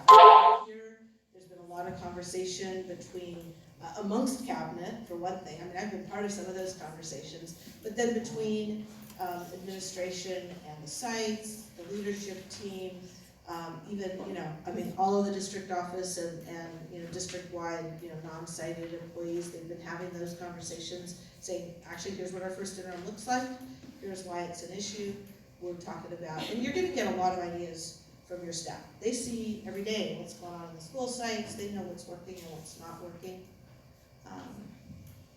Sometimes it's harder at the LCAP level because everybody there, I think, they have all these great ideas and all the things they want to do, but they may not understand the budget as well. You could take some representatives from your LCAP committee and put them on that budget committee. Now you're doing that educating and you're sharing the knowledge. So a couple of ideas. So now what I'd like to talk about, the next few slides, again, lots of numbers, but let me tell you just what's new on this slide. These aren't all new numbers. All of the information on this slide, other than the bottom three numbers, are those same first interim numbers that we looked at. So there's two sets of new numbers here. The next to the last line says adjust for the impact of reduced COLA. And so that's where I'm taking your first interim deficit spending amount and then taking away 400,000, 460,000, and 660,000. That's the estimated impact of the COLA dropping. And coming down in that bottom red bolded line, here's a new revised deficit reduction target. If we want to eliminate the deficit, here's what we're estimating today that number looks like. And then I also added a column to the right. I went out that third or fourth year, whichever one you want to call it, and I just kind of extrapolated based on your current trends and how much your deficit goes up each year. Let's say that year, is, because remember, when we get to May, and your budget year becomes the first year in your multi-year projection, you're gonna be looking at 22, 23 in just a few months. So let's kind of remember it's out there, and you're not gonna be fixed at the end of 21, 22, because in a few months, we gotta also get through 22, 23. Does that make sense? So I just wanted to kind of start that thinking that, that we've got another year out there. So what the, yeah, so I've revised it for the COLA. Okay, that's enough on that one. Let me get to the good stuff. Slowly, there we go. So, as we look at the MYP, basically I'm gonna go through 3 scenarios. Okay, scenario 1, this is gonna be real easy to remember. Scenario 1, we're gonna fix the deficit in 1 year. Scenario 2, we're gonna take 2 years. And scenario 3, yes, we will fix the deficit in 3 years. But remember, the longer that we take to eliminate deficit spending, the more fund balance or savings account we spend along the way, right? So there's gonna be more rebuilding to do the longer we take to get it balanced. I mean, that's one of the critical things as you look at how fast do we want to get this done. All right, so scenario 1, we immediately create a balanced budget in 2021. I'm estimating that will take about 4.7 million of budget reductions / revenue improvement, budget balancing items to eliminate what we're now projecting to be about a $4.6 million deficit for next year. That's a lot, that's fast, that's a big number. And then there'd be smaller, 750,000, 900,000, those continued reductions are gonna be right because we're getting a small COLA, but we have more than that in increased special ed contributions, STEP, PERS, STIRS, that sort of thing. So even once we would balance 2021, every year into the future, you get less revenue than ongoing expenditures. So you're always gonna have that little bit of a haircut every year. But if you do that, you can see that next to the bottom line, there's some, within $100,000 of break even in each of those 3 years. Okay, so that would be your most aggressive and your quickest way of balancing the budget. Now, scenario 2 is a more gradual approach, obviously. You're doing the same thing over 2 years. It gives you time to continue a detailed examination of all of your options, your programs, your prioritization, and you have that luxury because you're not at zero fund balance now. I mean, when I'm working at Sac City, they're looking at a negative fund balance within their 3-year MYP. They've got to act now. They don't have this benefit of, well, we'll do this slowly, okay? So in this scenario, and you can put whichever numbers you want into that orange shaded boxes, but I just said, okay, let's split it. Let's cut 3 million for 2021 and the remaining 2.4 million to get us to a positive, non-deficit spending position in 21-22. And then again, that smaller amount of cut in the 3rd year just to cover the ongoing shortfall in revenue. Okay, and then 3. Now, scenario 3 is going to be your most gradual approach, but what I see is you run the risk of what I call budget cut fatigue. It's really hard for a board and for staff to do this work, to cut year after year, right? So if you're looking at cutting in the $2 million range every year for 3 years, it's really hard. And I think you run the risk of what if somewhere in there we hit that economic downturn that everyone is warning us about, and the number's actually a little worse. So now we've looked at a $2 million number, a $2 million number, and now it's a $5 million number or something. So, earlier you preserve more of your fund balance, and you're protected a little bit more for any downturn in the future. And so if you look too, I'm going to go quickly through them. So look at the very bottom line. So in scenario 1, you're going to have that higher level of fund balance sooner, and you're going to maintain it. Scenario 2, you use more of the fund balance and spend it down, so it's a little bit lower. Oops, I'm sorry. And then in scenario 3, it goes down even further, right? So you've got further to rebuild to get to your 17%. So at this point, I mean, I know that the superintendent is looking for some direction, maybe some discussion on, what are your thoughts about what could a reduction plan look like?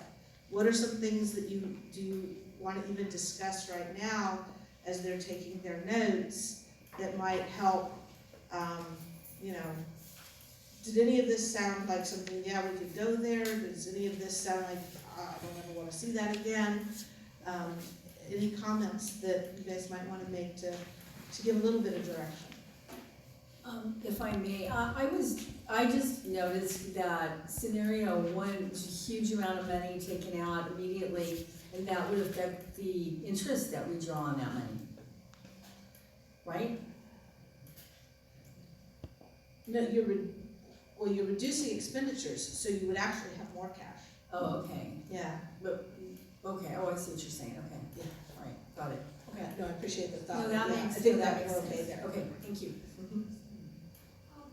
It's obvious that you're proposing, scenario 2. I mean, you're saying that's Kind of in the middle, yeah. Yeah, but let's say scenario 1 and we go full board and make so many cuts at first, 4,700,000. So what would that really entail? I mean, this is a number. What does that actually mean in reality? Give me some examples of how we would. Right. Most of it's gonna be staff. I mean, that's where your money is, you know, 80% of your expenditures are in staff. At this point, if we wanted to do all of that between now and July 1, it's gonna be figuring out those staffing ratios really, really quickly. It's gonna be making sure that the class sizes that you have are being implemented fully, that we don't have, you know, we haven't let class sizes creep down by, that's very common in declining enrollment districts, is if the natural retirements and attrition don't match the decline of the students, and there isn't a concerted effort to catch that up or to track staff along with students, your class sizes start inching downward. And so, again, painful as that may be, you need to address that. You wouldn't have time to do any of the reconfiguring, merging, physical movement between schools, for this coming year. That would be, you would have to take that chunk and push that out 1 year. You're out of time for that. Because there's just a lot of looking at all the implications facilities-wise and just the moving parts on that. You'll get a little bit out of, maybe out of, your supplies and that kind of thing, looking at your contracts, look at all your big contracts and do what we need to do. It's prioritizing, but staff could bring to you lists of, okay, all contracts over 100,000 and what they're paid, and how they're paid. Anything that's paid out of categorical programs that are ongoing, if you always spend 300,000 of Title I on this thing every year, you're gonna keep getting Title I, okay, off the table, don't need to worry about that, right? But if you don't need to do that, and there's this other thing that would also qualify for Title I, and you actually wanna do this more, then move that in, right? So now you've saved the unrestricted general fund, and you've covered it with some ongoing categorical money. So and that just kind of takes, there's a lot of ways we can run all the reports that are out there. Like I said, you can look at contracts over a certain amount, you can look at, you run your enrollment reports and you look at your class sizes, you look at your vacancies. That's a little bit more painless, they never end up in the right place. But, you go through a rigorous process before you fill vacancies. Everybody in cabinet has to agree, yeah, this is critical. That's much less painful than hiring, eliminating a position that has an incumbent in it. I don't know, would you like to add any other areas? I mean, those are, the things that you're gonna have to immediately look at. And you've gotta be mindful of your timelines, right? Classified layoff deadline, you have 60 days notice on classified layoffs, and you have one chance a year on certificated layoffs. How does the union fit into this? I mean, what if they say, wait a minute? There are some things you have control over, and there's some things that you must negotiate. and you always have to negotiate the impact of any kind of a layoff. Okay, so yes, there is involvement, there are conversations. Certainly if you have a certain class size, and that's, you know, whether it's contractual or it's, you know, you're looking at the limits that are in the education code, yes, the board, you know, has, you know, fairly unilateral control over something like that. But any impacts, I mean, that's one of the things, and I think I had it on one of the slides, I just didn't mention it. When you say, okay, we're gonna reduce, you know, X, Y, or Z, well, there needs to be a conversation. Does the work go away?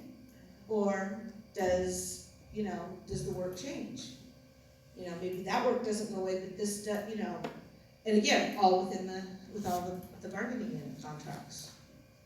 Which is why administration, you know, sometimes takes a bigger hit on that, because you can do that faster without the bargaining unit contracts typically.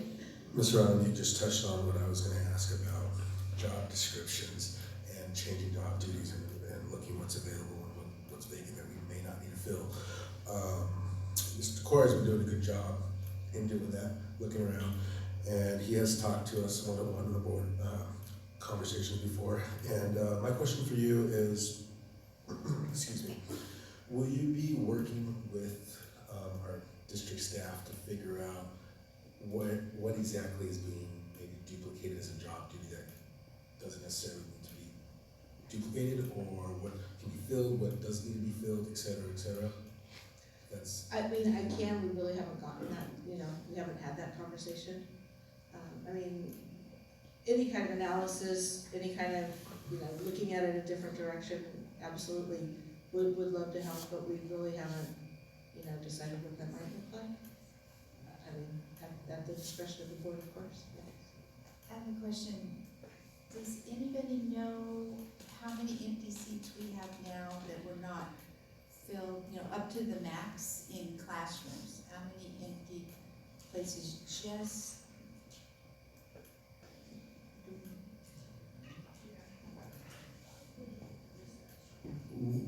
We don't have it with us right now, but that's something we can always come back with. Yeah, I was just wondering, that might be something for all of us to know where we stand on that as we think about next steps. Right, and that's a number we can provide the board.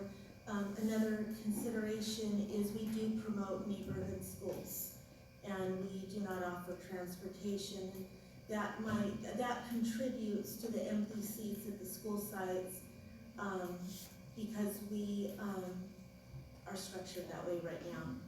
So that's also information we can provide, but we do have lower class size and smaller schools as a result of meeting the community needs and offering local schools that are close to where our students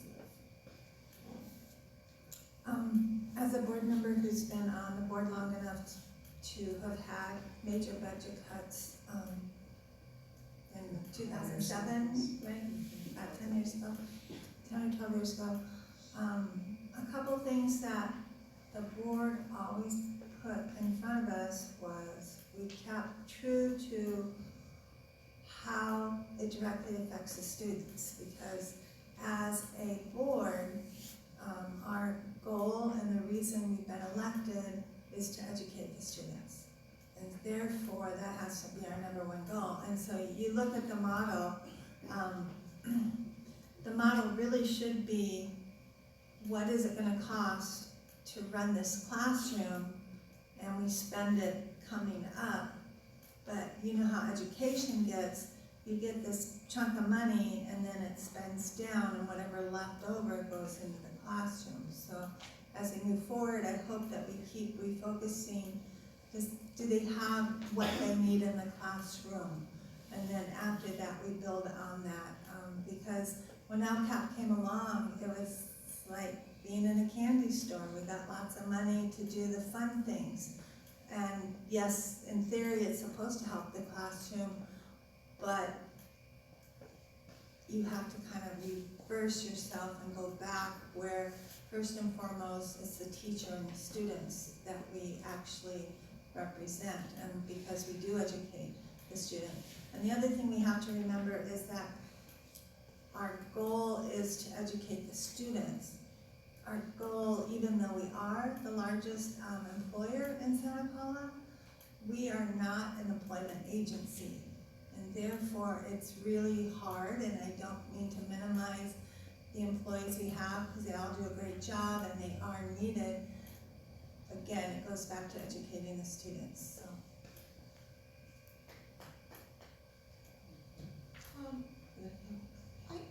You mentioned K-8 schools and you put a plug in for it. I mean, you did. Yeah. You mentioned K-5. There was no mention of K-6. Is that just something that we can toss around? Absolutely. Oh, okay, so you weren't, just because you didn't mention it No, doesn't mean. it wasn't being excluded. Because we've also talked about K-6 schools to relieve Isabel. Right, right. And that would make sense too. And that is a complication that you have, is looking at this facilities issue that you have with the middle school, and how do you address that at the same time, as continuing to improve and change the other programs. Well, it seems to me that your recommendation, or your leaning towards the second scenario, might be the way to look at this, because that's why I mentioned the scenario number one right off the bat. I mean, it's drastic, and we're dealing with people's lives, and we're dealing with our kids and our kids' needs. So it just makes sense to me to perhaps consider scenario two, unless there's a big argument to do it another way. One thing that scares me about scenario 3 is what you were saying. We don't know what else is gonna come down the pipe. Right. If it comes down positive, that's wonderful. But if it comes down negative and we're putting it off. Right, you could end up almost, with an inverse, right? Little bit, and now you're faced with a big chunk in the midst of your budget cut fatigue and out of ideas. Yeah. And remember too, the sooner you make the cuts, the less fund balance you spend covering your deficit too. So with 3, it's unknown and you're spending down, and now you're less prepared if that year 3 is uglier than right now it's being projected. So it's kind of a double whammy. Well, it seems like scenario 1 would be just too quick to implement. I mean, we could do it, I'm sure staff could do it, but I don't know, it just seems like, we're just getting used to the idea of all this. I mean, it's gotten to the point where now we have to do something, and I don't know, being so drastic right out the chute is the way to go, isn't it? Because, Right. I mean, if we gave that direction, Dr. Crow would have to meet with Sherry and everybody and slash. I mean, I don't know. And maybe come up short. I mean, that's a lot. Yeah.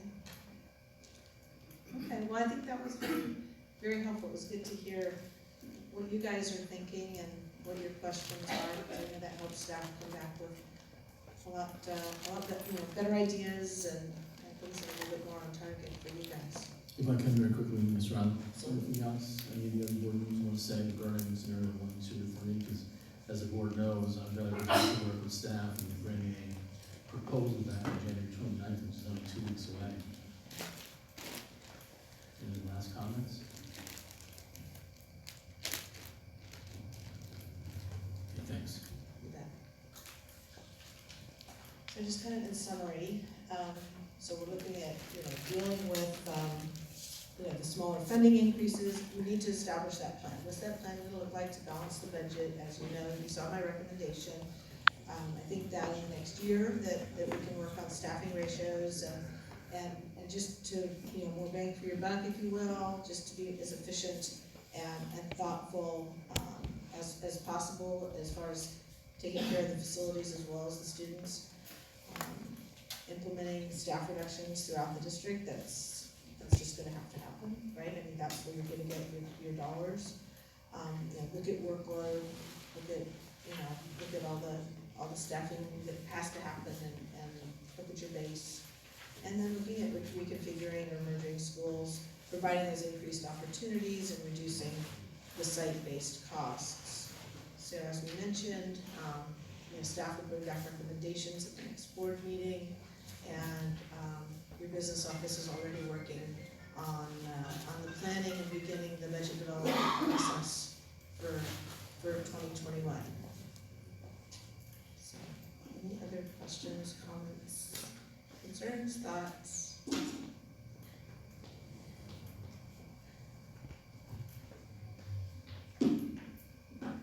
So enough to think about. Overlay. Thank you. Thank you, Ms. Ryland. Well done. Thank you so much, Ms. Ryland. Appreciate it so much, all your hard work. We're gonna move on now to, agenda number 8, information items. 8A, the first reading revision of Board Policy 9223, governing board elections. Thank you, President Thompson. As you look at Board Policy 9220, governing board elections, first reading, really, all you really have to look at is in the middle of the document, you have a section crossed out discussing at-large voting method, which is what we've done here in the past. And the green highlighted section is electing board members by trustee areas. So we went through that process starting at the end of last year and all the way into just recently, I want to say last week. Yeah, the county meeting was last week. So that's really the only section that has changed. So again, going from at-large to trustee areas, and it's pretty straightforward, cut and dry. So any questions on that board policy or the recommended changes? Okay, thank you. All right, moving on to 8B, revision to Board Policy 9223, governing board elections due to the recent change. Is that, oh, I'm sorry, I apologize. 8B, it's dual language immersion program update.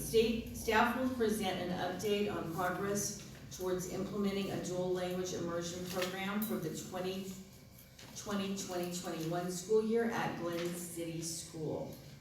Ask Dr. Cora to speak about that. Thank you, President Thompson. I'm going to turn this item over to our Assistant Superintendent of Instructional Services, Mrs. Christine Shefferly. Thank you. We are continuing to work with the California Association of Bilingual Education and our consultant, Linda Green. I'd like to thank the DLI Leadership Committee, teachers, administration, community members for their contribution in contributing to the development of the master plan. Linda and I are currently editing that plan, and we will bring a first draft to the board for review in February. We're making some final edits. We've been working together, and we've identified dates for parent information meetings, created a parent interest survey, had that translated. We've identified February 11th at 6 p.m. as our first parent information meeting, February 25th. We're gonna have a 9 o'clock a.m. meeting and then a 6 o'clock meeting. We'll create flyers that will be available, posted on social media. Those are the current tasks. As well as I'd like to thank Dr. Olivo, and I worked with the Santa Paula Federation of Teachers to create a teacher interest survey. So that will go out to determine what type of interest we have of our current teaching staff that might be interested in next year teaching the transitional kindergarten DLI class and start to identify other grade levels. We also, again, I shared we have a parent survey. I'm in the process of making that available online, so we will have paper copies. They'll also be available on our website through a SurveyMonkey. The parent interest survey will be included in all kindergarten registration packets. I'm proud to say if you go to the Educational Services webpage, we have a DLI page now where you can get some initial information on what DLI is. I've included common misconceptions about dual language immersion, and if you click on the translate button on our website, it translates everything into Spanish. So we're really proud about that. The goal is to get that flyer created by the end of the week, and we will post a notice in the Santa Paula Times advertising the parent meetings next week. We've been in contact with the Santa Paula Times. You'll also see it on social media. So a lot's going to happen in the next 2 weeks. We're working real hard to move this forward. I'm also planning an office manager meeting within the next 2 weeks. I'm bringing in all elementary office school managers so they have some talking points and know a little bit about dual language immersion. So as our families come in and register, they're aware of the options. So we're working on all the handouts and all of the communications for that. So the next few weeks in January are big weeks for DLI to get the message out, and then we'll move into February, bring forward the budget plan. I did give some preliminary estimates, about $20,000 per classroom, to make sure that we have high quality instructional materials and all the supplies that the kids need and deserve. I'd like to thank Dr. Torres. He's provided me with a list of teachers across the district who hold the B-class, so thank you for your work on that. And we'll be scheduling meetings with the Federation to discuss hiring processes. So moving forward. Was the parent meeting originally scheduled for January 28th? Yes, that was the original date. Okay, so it's been changed? Yes, we needed to bump that back. We are working as hard as we can to make everything happen. So we are about 3.5 weeks behind of our original timeline. Okay, just one question. Yes, you're correct. Any other comments? Thank you, Ms. Schifferle.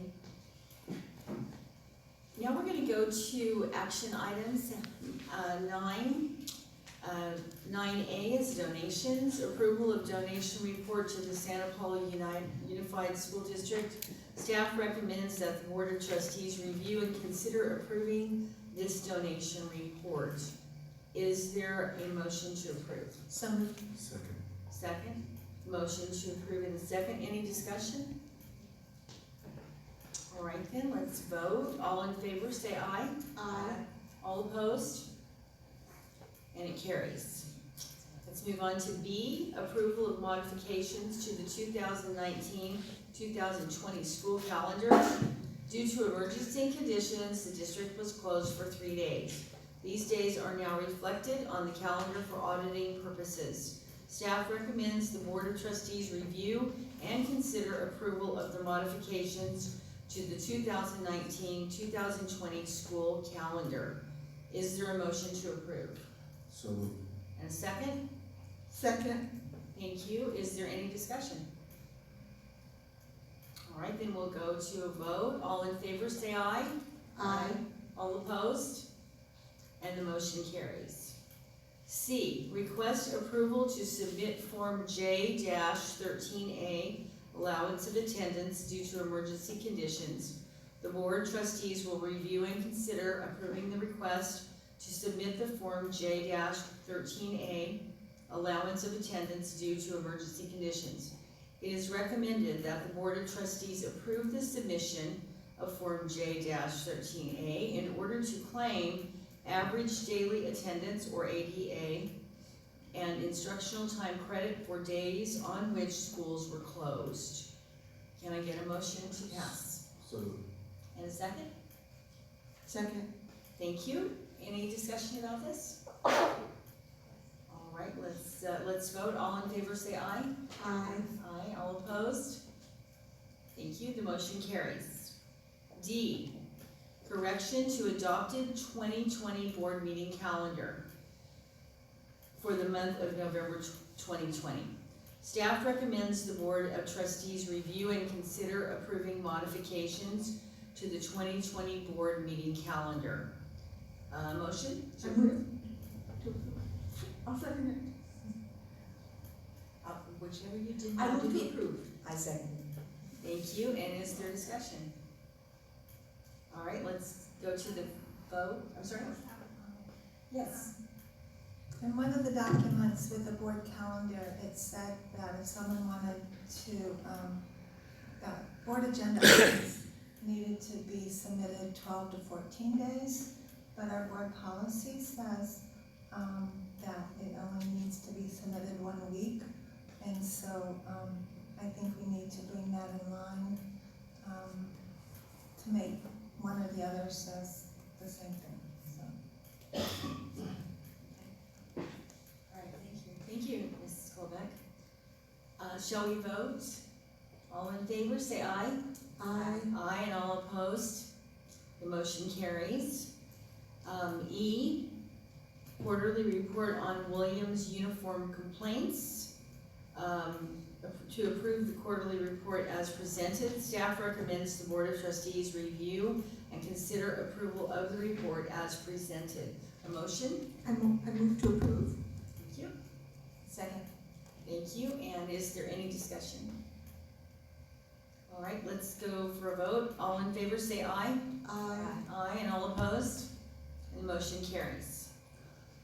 F, 8F, financial audit report for period ending June 30th, 2019. Staff recommends the Board of Trustees review and consider approving the Santa Paula Unified School District audit report for the fiscal year ended June 30th, 2019, prepared by NIGRO and NIGRO. Can I get a motion? Move to approve financial audit report. Second? Second. Is there any discussion? We have a presentation, President Thompson, so at this time I'm going to turn it over to our Assistant Superintendent of Business Services, Mrs. Shesky. Thank you, Board. We have Peter Glenn from NIGRO. He's a partner with NIGRO here to present our 2018-19 financial audit. Thank you, Peter. He's been all over Southern California today, and so have I.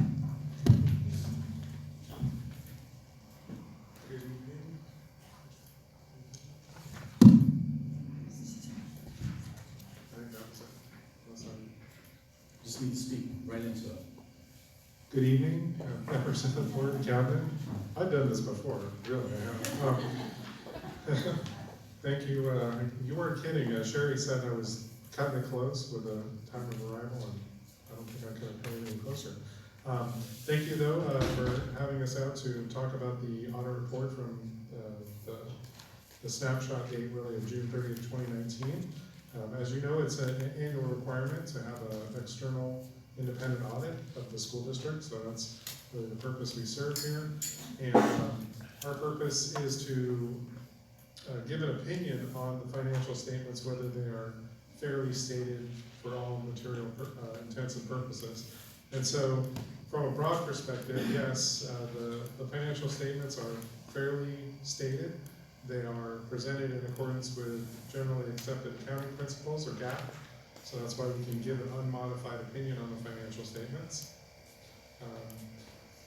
We conduct the audit over several months. We come by out to the sites, usually in February or March. We do attendance testing, ASB testing. We come again then in the spring, and we usually do a measure of compliance testing. And then we wrap everything up with our year-end work, usually October, November, and then we submit the report to business services, and the report's actually due to the state December 16th this year, but usually it's December 15th. And then it gets submitted to the state, the CDE, the state controller's office, and it also has to get uploaded to the federal clearinghouse. So that's all taken place and was done on time in December. And all of the standards that were followed had to do with the K through 12 audit guide that's put out by the state, the uniform guidance that's put out by the feds, and also the generally accepted auditing standards, or GAS. So all those steps are followed. That's all presented in the report in various places. You've got the opinion letter, as I referred to, the unmodified opinion, which is in the beginning. There are 3 reports towards the back of the audit that talk about those different areas that I just talked about, the federal piece, the state piece, and then really the internal control, or the general audit standards. that are followed. So as you were looking through the report, I'm sure or hopefully you noticed that it kind of goes from a narrow to a broad focus. So the MD&A, which is the management discussion and analysis, breaks it down in some really easy bite-sized pieces where you've got those tables, and that shows your current versus your prior year in various areas, your capital expenditures, your long-term debt, that's all broken out. And as you go out, as you dig deeper, if you were able to, into the report, you'll see much more detail given in the financial statement, the notes that are presented therein. And then there's a couple of supplementary pieces to the report, one that's required under GASB. So that shows your budget, how you did versus your budgetary comparison, what you projected versus how you ended up. And that's required for all the major funds. So your governmental funds, your general fund's in there, and also your food service fund is in there. And then the supplementary information, that's what the K through 12 state audit guide requires.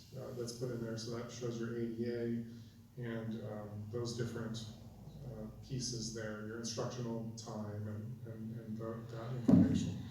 And then towards the end of the report, you have the any findings or question costs that are placed in the report, and also management comments. So that's and also any prior year findings and what occurred. So for example, on page 83, there was a prior year finding, and this year there was no similar finding, so it's recorded as implemented.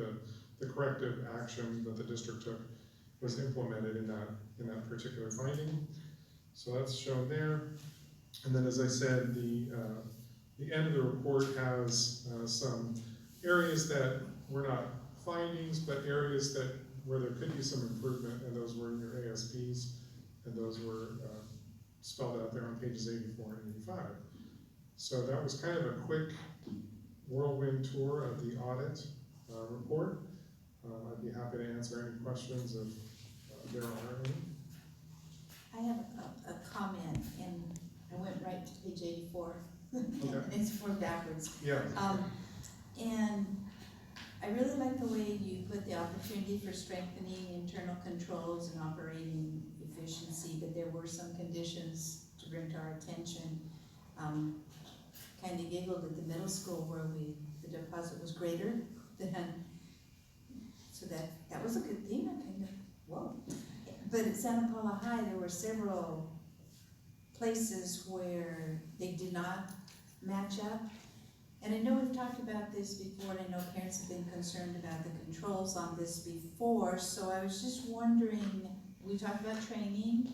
Did that happen? Is it ongoing every year? Yeah. So this is still, this particular audit report is looking at the same time frame last school year, which is also when we brought in the independent auditor to look specifically at ASB. So this is all the same time frame for which they brought their findings, observations, I should say. And this is, again, it's the same time frame. And yes, I held a training with staff at the beginning of the school year, and we also brought FICMAT in, and they provided an ASB training to everybody who could attend. We held it at the high school auditorium. And we'll be continuing to oversee and continue training to improve. Again, ASB is a challenge because so many hands are in the pie. So it's an issue everywhere, and I'm not trying to lessen its severity, but again, we're doing our best to try and address the issue. Great, and that's what I wanted the community to hear, that training has been going on, and thank you.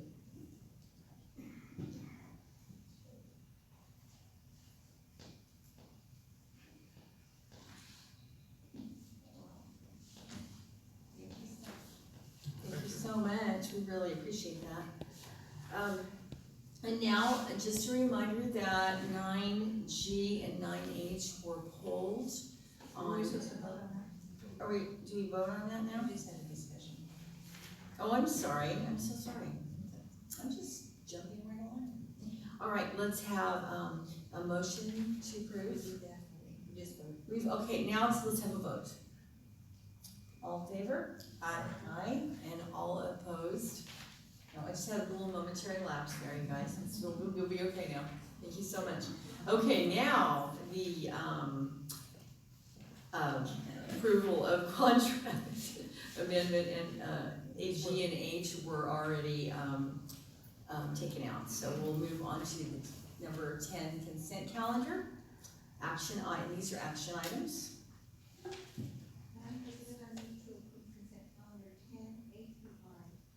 All right, is there a second? Second. All right, any discussion? Okay, let's go ahead and vote. All in favor say aye. Aye. Aye, all opposed? All right, and that carries.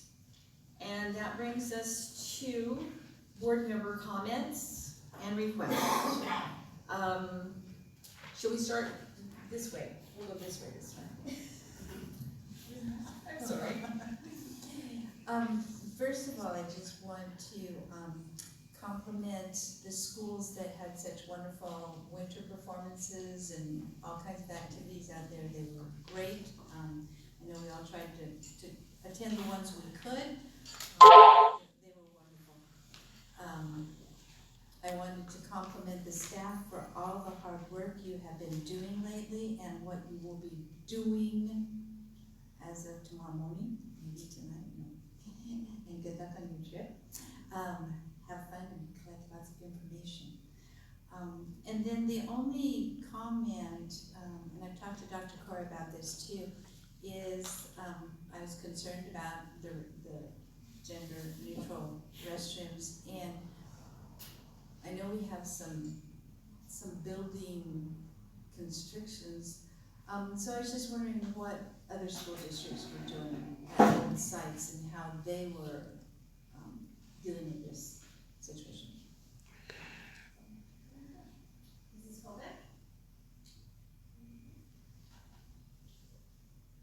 I first want to thank the staff and the Santa Paula Police Department for being so vigilant on the safety of our students and our school.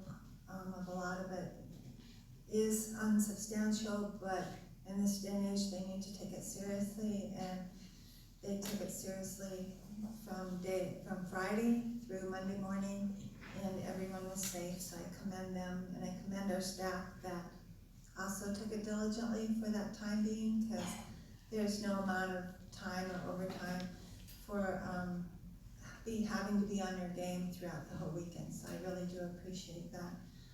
As we move forward with all of these things with our district, I just said as far as upcoming board items, we did have the state of the budget, and that's going to have to be something that we deal with every time on our agenda from now on, so it needs to be a placeholder, and I appreciate the information.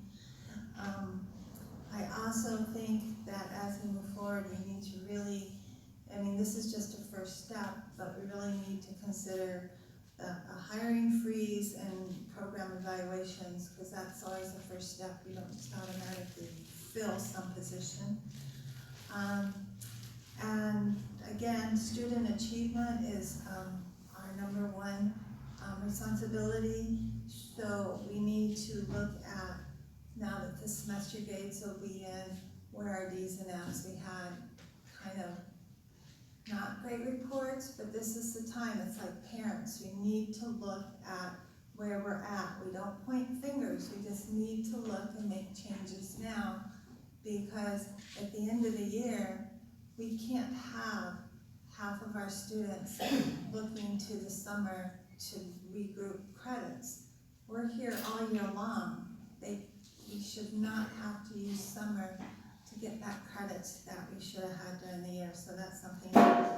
And back to safety again, I think that should be a placeholder. We cannot be too careful. What did we do right? What did we do wrong? We're not pointing fingers. We're trying to do better. We're trying to be safer. And we just, we have to be vigilant. And then finally, again, I'd like to piggyback on the schools had so many great performances, and it's wonderful to be invited. and we're starting to be invited to the schools. And even though we are faced with many serious issues, it's always nice to go into the classroom because the students really don't know. They're there to learn, and I appreciate it.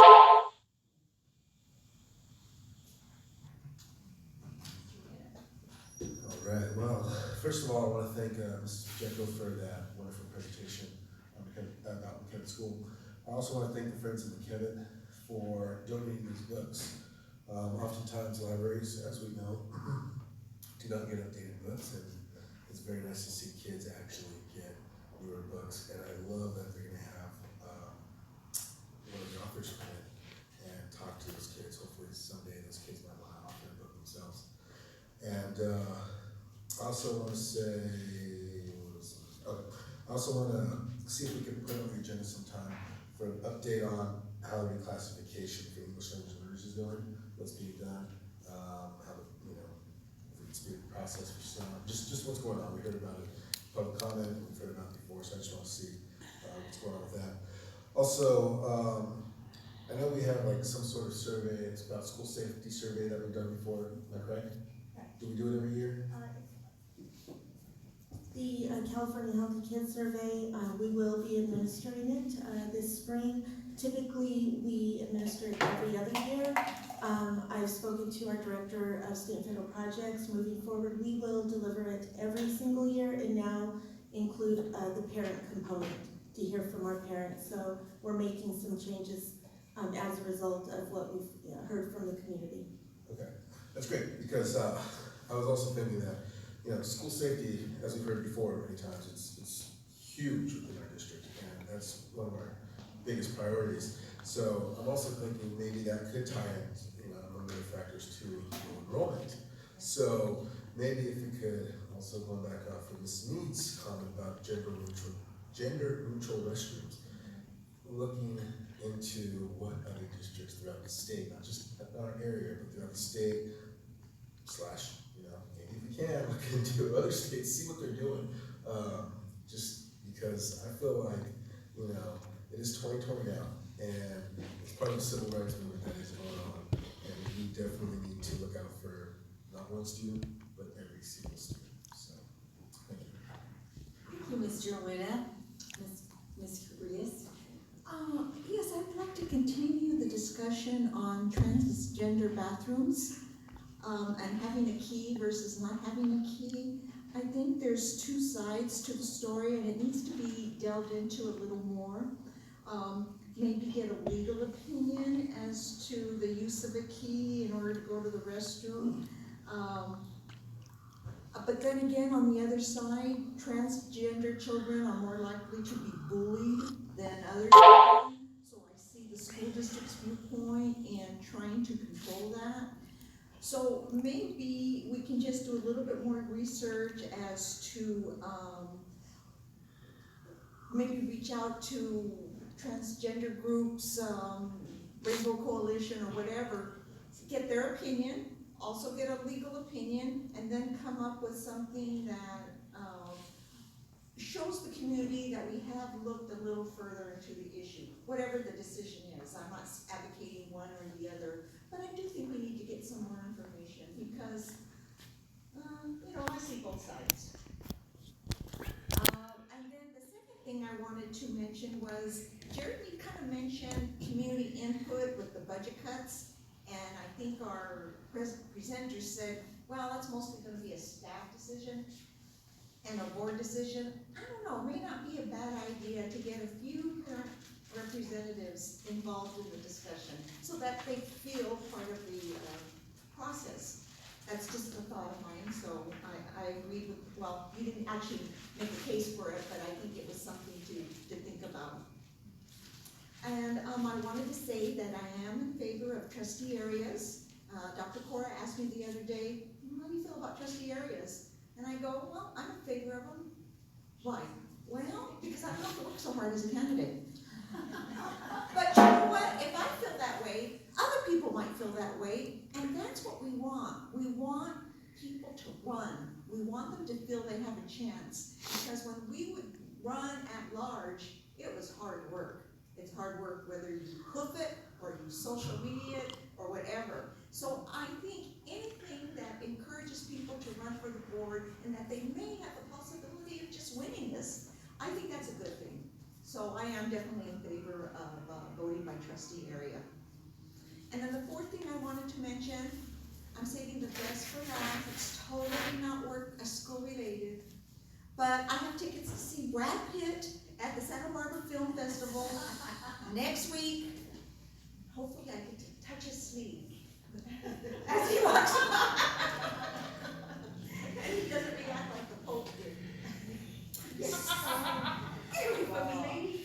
So anyway, so I'll report back on that, how you got there. Anybody who saw Once Upon a Time in Hollywood can see where I'm coming from. Okay, and that's it for today. Well, thank you, Ms. Reyes. Okay, well, what I'd like to just relate to you is a text back and forth that I received actually yesterday from a young woman who is a teacher in another district. She's got lots of connection to this city, and she wanted to know if there was going to be a dual language immersion class in a school in our town. And I was happy to tell her that starting next year there'll be a kindergarten dual language immersion class at Glen City. And then she wanted to know, she texted me back and said, is that going to increase? And I said, yes, I believe it's going to increase every year. It'll be K this year, and kindergarten this year, K1 next, the following year, K1, 2, and so on. And she wrote me back and she was so excited about it. And I kind of feel like she might live here and work somewhere else. So and I know she has a small child, so maybe that's, and she said, this is going to be a real game changer for you guys, because people are looking for that because of the statistics showing the improvements that are made by the children who are in dual immersion and how they're outdistancing every other group. And she was very excited, and she said, good for you guys. And so I just want to thank Ms. Reyes for getting the ball rolling, and then for everybody on the staff and Ms. Olivo, who's going to have it at her, Dr. Olivo, who's going to have it at her school, and Chrissy for working so hard, and Kave, and everyone who's working so hard to get this started, because it is exciting, it really is. And so then we can maybe expand it after that. So anyway, that was what I wanted to say. And with that, I will tell you that item 12 is about future meetings, and the next meeting will be January the 29th, followed by, and that's a regular meeting, and a regular meeting on February the 13th. And if anybody is against me adjourning this meeting right now, let me see your hand. Okay, I'm going to adjourn this meeting, and thank you all so much for being here at 8:32.